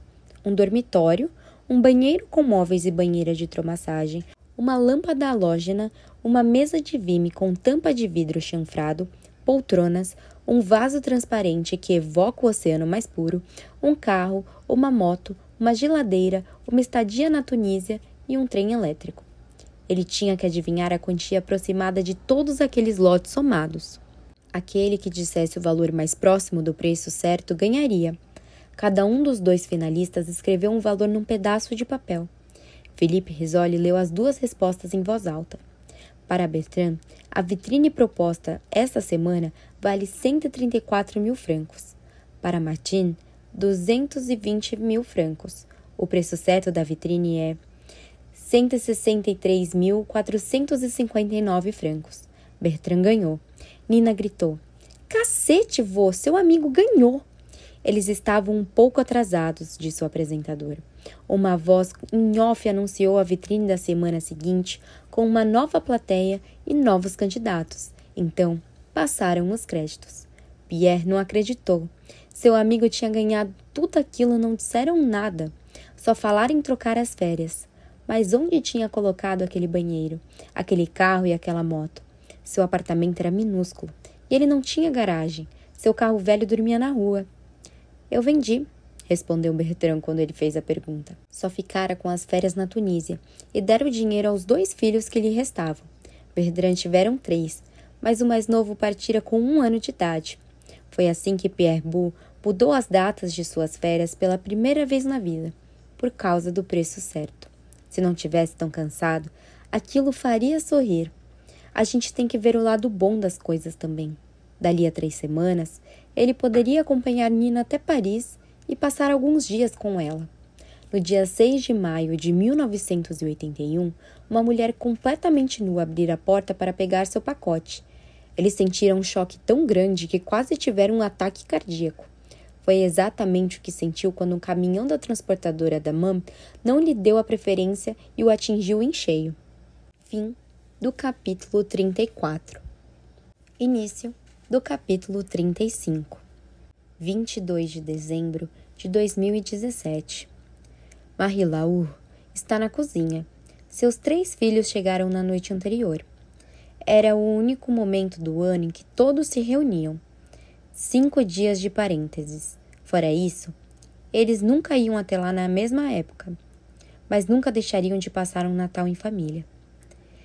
Ela prepara 2 frangos para o almoço. Sempre tempera com alho, sal e tomilho por dentro. Nunca põe gordura. Só os temperos que ela deixa de molho na véspera em algumas gotas de azeite. Vai assar batatas para Valentim e Etienne, que adoram. Vagens com cebola frita para Louise e preparar um gratinado de abobrinhas para Paul Emile. Abre as cortinas e vê o carro do abrigo estacionar diante da casa. Acha que Nina veio ver Etienne, finalmente, mas Valentin salta do lado do passageiro e Nina vai embora logo depois. Marie-Laure não tem tempo de sair para convencê-la a ficar, para pedir que entre, para lhe oferecer um café. Olhá-la, ouvi-la, tocá-la. Há anos que não a vê. Às vezes a visita, sempre ao volante daquele carro, nunca na calçada. Marie-Laure sabe que Nina trabalha no abrigo há anos. Poderia ir até lá para conversar com ela. Poderia também passar na casa dela, mas não tem coragem. Mesmo depois de todo aquele tempo, ainda fica mexida com o fato de Nina e Etienne não se falarem mais. O que você estava fazendo com Nina Bu, meu amor? Pergunta Marie-Laure quando o neto entra na cozinha. Oi, vó, conhece ela? Ela foi como uma filha para mim, muito tempo atrás. Ela vem hoje à noite. Eu a convidei para comer aqui com a gente, lá pelas 6 da tarde. Antes, ela quis ir em casa para tomar um banho e ficar cheirosa. Foi o que ela disse. Marie-Laure observa Valentin, chocada. Como a conheceu e, sobretudo, como a convenceu a ir até a casa deles. Vou subir para ver se o papai está acordado, diz Valentin antes de sumir na escada. Marie-Laure pré-aquece o forno a 180 graus e puxa uma cadeira para se sentar, o olhar perdido na ausência do presente. Foi no dia 12 de agosto de 1994. Ela nunca vai esquecer a data. Todas as vidas têm algum antes e depois. Ela voltava da praia. A cada fim de tarde ela ia embora sozinha, deixando Marc e as crianças para trás. Adorava ter aquele tempo para si. A casa vazia, e habituar-se ao escuro, as cortinas fechadas para não deixar o sol bater, o azulejo frio sob seus pés, o calor das paredes, o canto das cigarras, o banho frio, o creme no corpo todo, a leitura do seu romance e uma espreguiçadeira na sombra, antes de preparar o jantar bebendo um vinho rosé com gelo. O gosto do paraíso na boca. O telefone fixo da casa tocou. Ela atendeu depois de uma dezena de vezes, achando que não era para ela. E sim, para os proprietários de quem alugavam a casa no verão. Era cedo demais para que fossem Adrian e Nina, os únicos que tinham aquele número. Eles ligavam toda noite, lá pelas 9. Do outro lado da linha, Marie-Laure ouviu alguém arfar, respirar, chorar, fungar. Não reconheceu logo a voz de Adrian, não entendeu suas palavras. Acabou entendendo. Teve vontade de desligar o telefone na cara dele, de dar marcha ré, de voltar para a praia, tirar a roupa, olhar o mar, matar o céu. Ela só conseguiu falar. A Nina sabe? Não. Ainda não. Bom, eu acho que não. Ela tá no trabalho. Cadê sua mãe, Adrian? Cadê a Josephine? Tá na rua o dia todo. Eu tô sozinho. O que eu faço? Marie-Laure tinha esquecido o horário. Depois das 4 semanas em San Rafael, ela nem lembrava mais onde estavam guardados o relógio. Não tem relógio nessa casa de veraneio, ela pensou. Também não tem calendário. Adrian, que horas são? 4h25. Ela fez um cálculo rápido. O tempo de avisar Marc e as crianças, empacotar tudo e partir, eles não chegariam a comer antes de 2 ou 3 da manhã. Adrian, que dia é hoje? Sexta-feira. Certo. Quer dizer que amanhã você e a Nina não trabalham. Eu sim. Ela não. Certo, dane-se. Escuta bem, tá me ouvindo? Sim. Você vai secar os olhos e vai buscar a Nina na saída do trabalho. Arruma alguma desculpa e leva ela para longe, bem longe, até a gente chegar. Ela não pode voltar para casa. Faz ela acreditar que vocês dois têm dias livres pela frente. Inventa. Mas ela vai saber que eu chorei. Eu não vou conseguir. Vai sim, disse Marie-Laure, quase gritando. Você vai conseguir. Vai fazer isso pela Nina. Ela ouviu os soluços de Adrian no telefone. Ele só tem 18 anos. Estou pedindo o impossível. Ela pensou na família da Mam. Talvez fosse o melhor passar por eles, telefonar para avisá-los. Mas Nina mal os conhecia. Mas eles dariam um jeito de levá-la a um lugar até que eles chegassem lá comer e lidasse com o depois. Ela pensou em Marion. Lembrou-se dela no pátio da escola. Ouviu sua risada. Eram tão novas e despreocupadas. Por que ela havia decidido deixar todos para trás? Por que a gente perde o contato? O pai dela havia acabado de morrer. Como avisar a ela? Como tinha podido abandonar a Nina? Por quê? Não devia julgar. A voz de Adrian tirou Marilaur do seu torpor. Eu vou conseguir, sussurrou ele e desligou o telefone. Naquele mesmo instante, Nina, sentada atrás de uma escrivaninha, arquivava velhos recibos de 1993, primeiro por mês, depois por ordem alfabética. Estava no mês de março. Ela se perguntou o que devia estar fazendo em março de 1993. Ainda estava no segundo ano. Não tinha vontade de voltar atrás. Prestar vestibular outra vez? Não. Muito obrigada. Ela sabia que dali a algumas horas daria tudo para voltar atrás, refazer as provas todos os anos, se tivesse alguma chance de voltar para março de 1993. Fazia sol lá fora. Ela estava entediada no escritório. Pensava em setembro, em Paris, como numa libertação.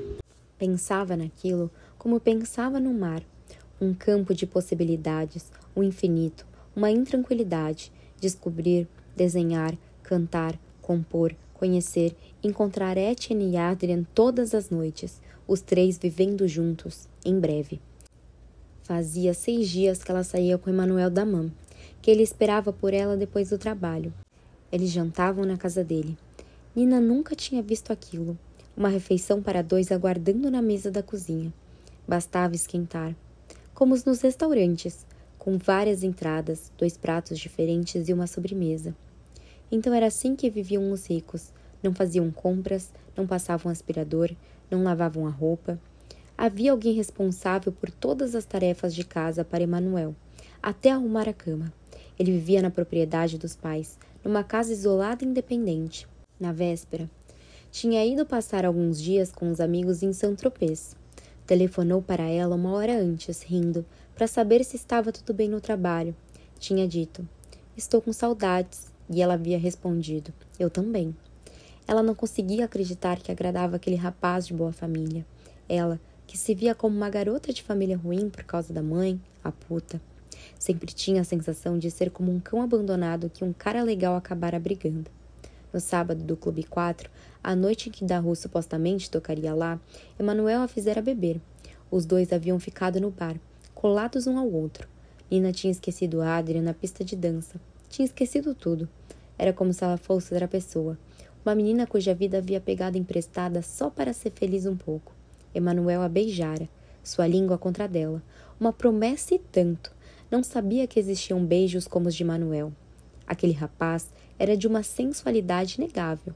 Nina tinha a sensação de estar flutuando, se entregando. Emmanuel poderia ter feito o que quisesse com ela. Era como se tivesse se dado conta de que a vida é bem maior do que se imagina. Ele acariciara, as mãos no seu vestido. Depois de 3 jeans, ele ousara baixar as mãos, roçar seu sexo pelo tecido cada vez mais forte. Ela havia gemido, um desejo que cobria sua pele, que a fazia formigar, uma invasão de sensações deliciosas, mas não tinha vontade de fazer o mesmo com ele. Mal esbarrara no sexo ereto dele, já ficara apavorada, como uma violência. Ele acabara falando, a gente vai ter que ir embora. Ele a puxara pela mão, a fizera subir no seu conversível e disseram, como é a primeira vez, não vou te comer no carro. Vamos para minha casa. Te comer. Aquelas palavras haviam chocado. Ela voltara a pôr os pés no chão de repente sóbria, como se alguém a tivesse empurrado. Ela tivera medo. Será que ia doer? Será que ia sangrar? Será que ela ia saber o que fazer? Ela não achara que as coisas iam correr tão rápido entre a chegada de Emmanuel ao Clube 4 e o primeiro beijo deles. Menos de 1 hora, e agora estavam indo embora juntos. Ela não tivera tempo de avisar Adrian. Era Josephine que iria buscá-lo depois da festa. Encontro vocês às 4 no estacionamento, como sempre. Nina estava torcendo para ir embora com Emmanuel. Tinha dito aquilo para Adrian na véspera, rindo, rezando, pulando na cama. Mas agora não ria mais. Estava com medo. Só podia rezar. Meu Deus, não sei no que tô me metendo, mas faça que tudo corra bem. O que Josephine pensara quando encontrara Adrian sozinho no estacionamento. Ela não conseguia acreditar que estava sentada naquele carro que fazia seu coração acelerar sempre que o avistava na esquina. Um Alpine A610 vermelho. Um carro esportivo. De gente rica, de gente grande. Ela, que ainda era uma criança, se sentia como a Cinderela no país dos Daman. 30 quilômetros separavam o Clube 4 de La Comelle. O mundo separava Ninabu de Emanuel Damã, 1 bilhão de anos-luz. Então, era aquilo que significava ser uma beldade? Era uma expressão que ela ouvia sempre ao andar na rua. Era poder agradar um homem que parecia um príncipe encantado? Percorreram 30 quilômetros. No caminho, Emanuel pediu para escolher a música. Olha no porta-luvas no painel. Dezenas de fitas, entre as quais 2 álbuns de Etienne Daho. Ela teve vontade de rir ao colocar uma fita de Oasis no aparelho e ouvir a voz de Liam Gallagher. Emanuel baixou o volume. Fala mais sobre você, Nina. Ela se sentiu inútil, boba, minúscula, ignorante. A timidez tomou conta. Eu prefiro que você me fale de você, respondeu ela. E se a gente não falar nada? Ele pegou a mão de Nina e a colocou sobre seu pau. Ele se acariciou com os dedos dela, delicadamente, só roçando a calça jeans. Não como um brutamontes, era delicado, mas determinado. De novo, Nina detestou a sensação de violência. Depois de tanto tempo sonhando com aquilo, o sonho tomava um rumo estranho. Ela teve pressa de chegar na casa dele, de beber mais drinks, se encher daquele álcool que faz a gente acreditar que está sol mesmo nos dias de chuva. Eles passaram por um portão. Nina viu uma espécie de mansão ao longe, cercada de árvores, e avistou uma piscina na frente. Tudo estava mergulhado na escuridão. Você pode me levar para casa depois? Perguntou ela, quase implorando. Ele sorriu e respondeu. Se tiver um depois. Então, percebendo o mal-estar de Nina, ele a tranquilizou. Tudo vai correr bem, eu prometo. Ele avançou mais uns 200 metros e estacionou diante de uma casa menor de pedra. A fachada era coberta de era. As venezianas de madeira estavam abertas e pareciam estar assim desde sempre. A porta de entrada não estava trancada. O interior era ainda mais bonito do que a casa de Etienne. Tudo parecia antigo e precioso. Nina nunca tinha visto tantos quadros nas paredes. Emanuel serviu uma bebida para ela, gin com água tônica. Muito gin para ela e para ele. Eles brindavam. Antes de ir ao banheiro no andar de cima, ele disse a ela: Fica à vontade, pode escolher a música, e apontou para o aparelho de som. Ele queria devorá-la, trepar com ela, sentia que estava ficando enlouquecido, mas diante da expressão apavorada de Nina, tinha que se controlar. Controle-se, ele disse a si mesmo no banheiro. Ele sentiu uma atração muito forte por aquela menina. Era de uma intensidade sexual que nunca sentira até então. Nenhuma das garotas com quem já transara tinha lhe causado aquele efeito. No momento, ela era inexperiente, jovem. Muito jovem. Ele tinha que ir com calma. Tivera dificuldade em acreditar que ela nunca havia transado. Ela saía muito, emanava uma energia viva e reverente. Ele a havia observado no escritório. Ela olhava para os outros com segurança. Ele chegou a achar que ela estava mentindo com a história de Etienne Daho, que ela o estava fazendo de trouxa. Mas desde que saíram do clube, sua expressão estava diferente. Os sorrisos amarelos, uma tensão nos gestos, uma voz excitante. Tinha perdido 10 anos. Ele tinha visto a menininha, não a jovem mulher, e tinha entendido que ela realmente era virgem. Emanuel a encontrou no térreo, em pé na cozinha, com o nariz no copo já vazio. Ele a envolveu nos braços e disse: Vem cá. Os dois se deitaram no sofá, vestidos. Ele a acariciou. Primeiro tinha que tranquilizá-la. Sentiu que ela aos poucos estava relaxando. Depois tinha que encontrar o desejo dela, como na boate mais cedo. Tinha que ser compartilhado, senão não tinha o menor interesse. Ela tinha que curtir também, e ele, independentemente do que acontecesse, tinha que ser uma boa lembrança para ela. Emanuel não era um bruto. Ele dava muita importância à própria imagem. Queria agradar de qualquer maneira. Quando viu Nina descer a escada, disse a si mesma como ele era bonito, muito bonito. Estava descabelado, o desejo por ela escapando dos olhos, 2 brasas. Ela sentia, via, respirava aquele desejo. Seu olhar sobre ela, um desejo animal. Era o que a apavorava. Sabia que não sairia mesma daquela casa, que ele ia desvirginá-la. Ela pensou em Adrien e Etienne. O que eles diriam se a vissem ali, naquela casa, com ele? Etienne com certeza zombaria dela. Não suportaria que encostassem nela. Então, se esconderia atrás de risinhos e sarcasmos. Quanto a Adrien, daria aquele sorriso enigmático que ela nunca conseguira desvendar, desde a infância. Sentiu uma falta violenta dos dois e mandou-os para longe de seus pensamentos, como afastamos uma mosca. Emanuel a pegou pela mão, disse: "Vem cá", e a doçura passou de um para o outro. Ele a levou até o sofá, se deitou de barriga para cima, ela em cima dele, leve como uma pluma. Suas mãos contra o corpo dela ergueram seu vestido. Ele a tocou o sutiã que ela usava e o abriu. Ela se deixou levar. Ele já sabia coisas que ela ignorava. Gestos que faziam gemer, traziam calor e prazer ao seu ventre, irradiando até o sexo, sem que ele o tocasse. Só enfiando a língua na sua orelha, mordiscando sua pele onde era mais sensível, partes do seu corpo que Emanuel acordava ou revelava para ela. Certa noite, mudando os canais enquanto Etienne e Adrien dormiam ao seu lado, ela encontrara um filme pornô. Tinha se certificado de que os garotos dormiam profundamente, com o controle na mão, pronta para mudar de canal caso um dos dois abrissem os olhos. Ela teria preferido morrer ao ser descoberta. Tinha baixado o volume e olhado aqueles sexos abertos, molhados, ao mesmo tempo nojentos e fascinantes. Os atores não se acariciavam. Não havia amor. Era mecânico, feito uma máquina de salsicha. Era um abatedouro, a câmara frio de um açougueiro. No dia seguinte, ela dissera aos dois garotos: "Eu vi um filme pornô na TV ontem à noite. Fiquei chocada." Etienne tinha respondido: "Fica quieta, não quero saber nada da sua vida sexual. Você me conta como são os peitos das suas namoradas. Comigo é diferente." "Diferente por quê?" "Você é menina." E Adrien tinha sorrido com timidez. Emanuel acariciou por muito tempo. De vez em quando a olhava, perguntava se estava tudo bem. Seu rosto estava vermelho, suava, havia perdido um pouco do esplendor, e ele parecia um desequilibrado. Ela respondia que sim. Só conseguia dizer aquilo, sim.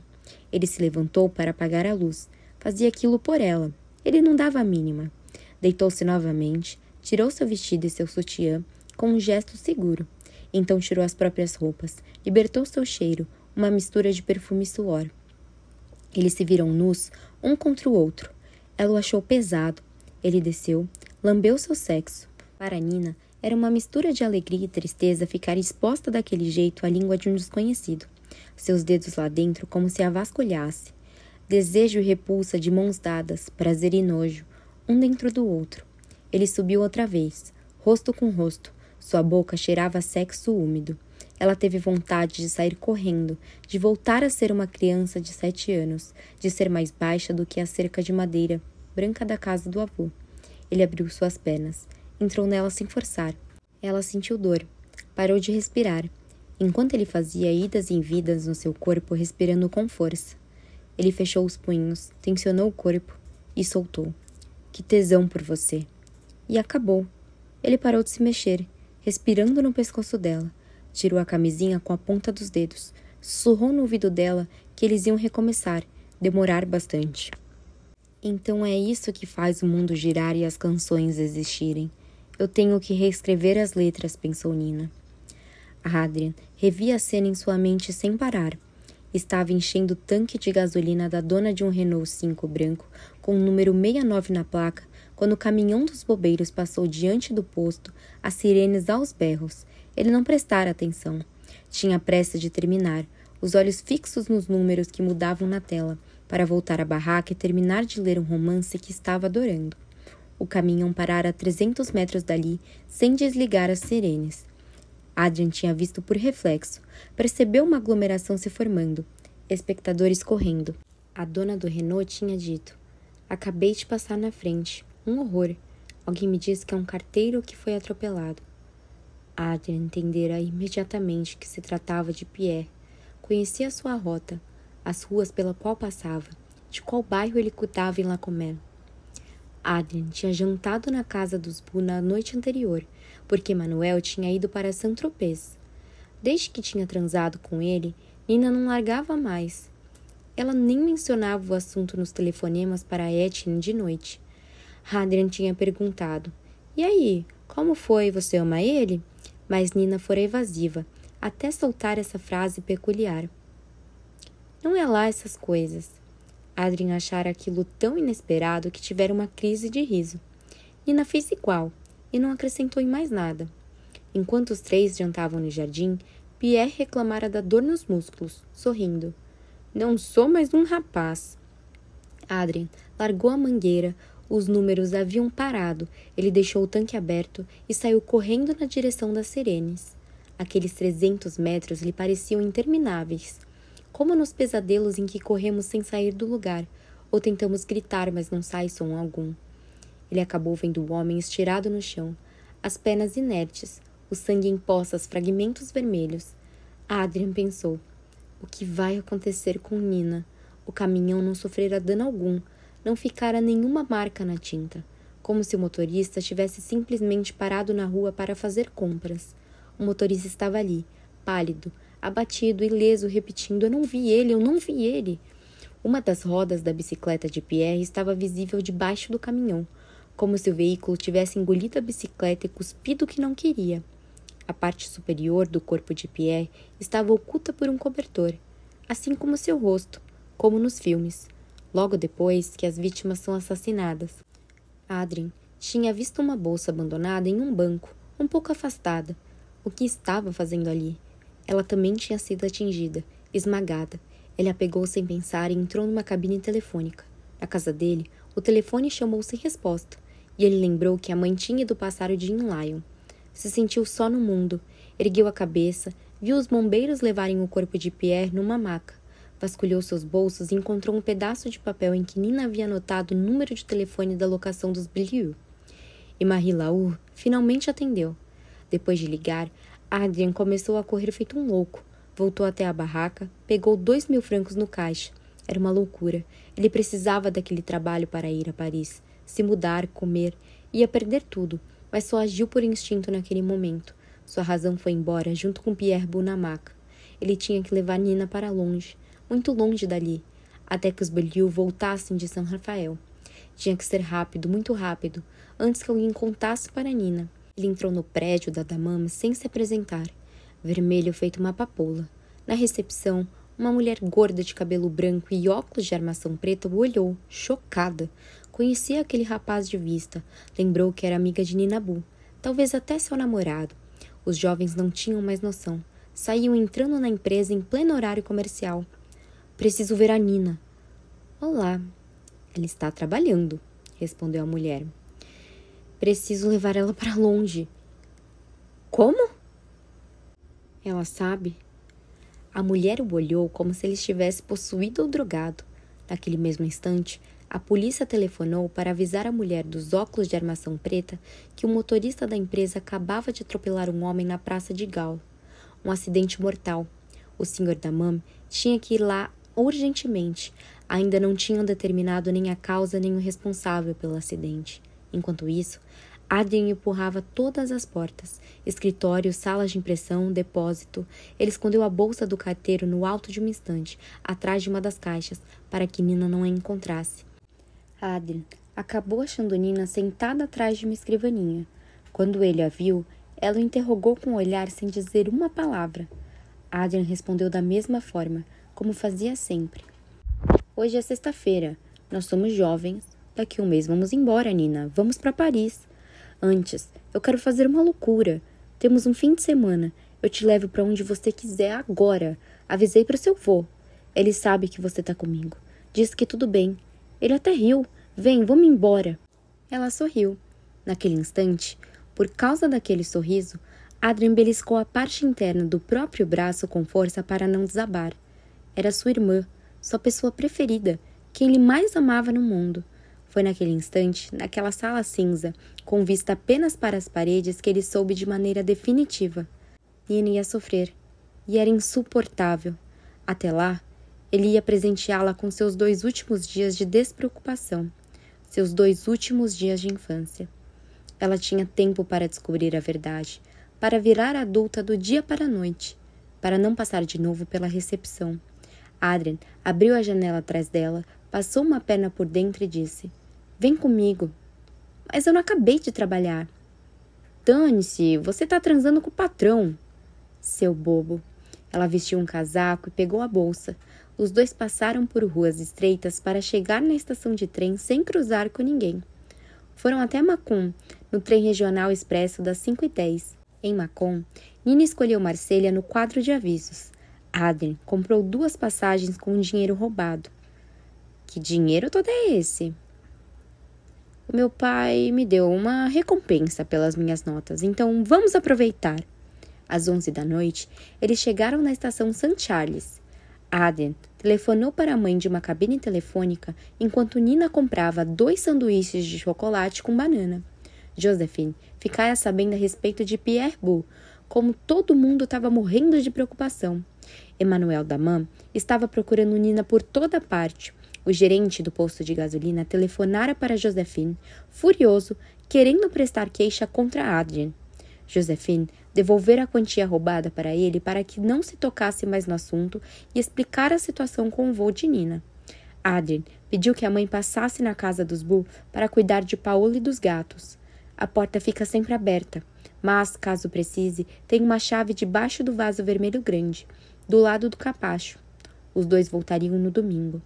Adrien levaria Nina direto da estação para a casa de Etienne. Eles deviam esperar lá no fim da tarde para dar a notícia a ela todos juntos.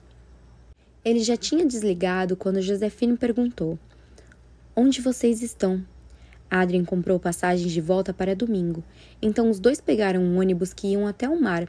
Pararam num pequeno porto chamado Praia do Profeta. O tempo estava ameno. Jovens acendiam uma fogueira e Nina e Adrien se juntaram a eles. Conversaram, beberam cerveja, comeram pizza. Nina parecia feliz. Olhava a Adrien como se olha uma pessoa amada. A areia estava fria. Ele perguntou se Nina queria dormir sob as estrelas. Ela respondeu: "Quero, vai ser o máximo." Às 2 da manhã, eles se acomodaram perto de uma cabana na praia. Se deitaram abraçados. Adrien sussurrou: "Eu te amo, Nina. Vou te amar para sempre." Ela respondeu: "Eu sei." Adrien não dormiu, pensando na morte de Pierre, nas consequências, na tristeza.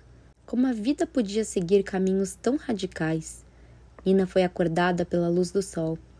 Eles se despiram, entraram no mar Mediterrâneo. O ar ainda estava frio, mas o céu era de um azul puro e promissor. Diante deles, as ilhas Friur refletiam uma luz branca, quase lunar. Os 2 ficaram muito tempo no mar, calmo feito um lago naquela manhã, como se as ondas não passassem de uma lenda. Aproveitando cada segundo, eles passaram um dia na praia lotada, em pleno mês de agosto. Nina adorou o sotaque de Marselha. Ouvia as pessoas falarem à sua volta como se escuta a letra de uma música. À tarde, enquanto ela descansava, Adrien comprou um sabonete, pasta e escovas de dentes, 2 garrafas de água, alguns tomates, uma melancia e uns biscoitos salgados. Não trocaram de roupa durante 2 dias, uma calça jeans, uma camiseta e o casaco, que vestiram durante a noite. De dia, ficaram só com as roupas de baixo. Nina não quis ir embora daquela praia. Tinha um chuveiro público nas cabanas. Eles se lavaram no fim do dia e se secaram ao sol, sentados numa rocha, assistindo ao movimento dos veleiros e à agitação dos últimos banhistas. Nina falou: "Hoje foi o dia mais bonito da minha vida. Pena que Etienne e o vovô não estavam aqui para ver." Fim do capítulo 35.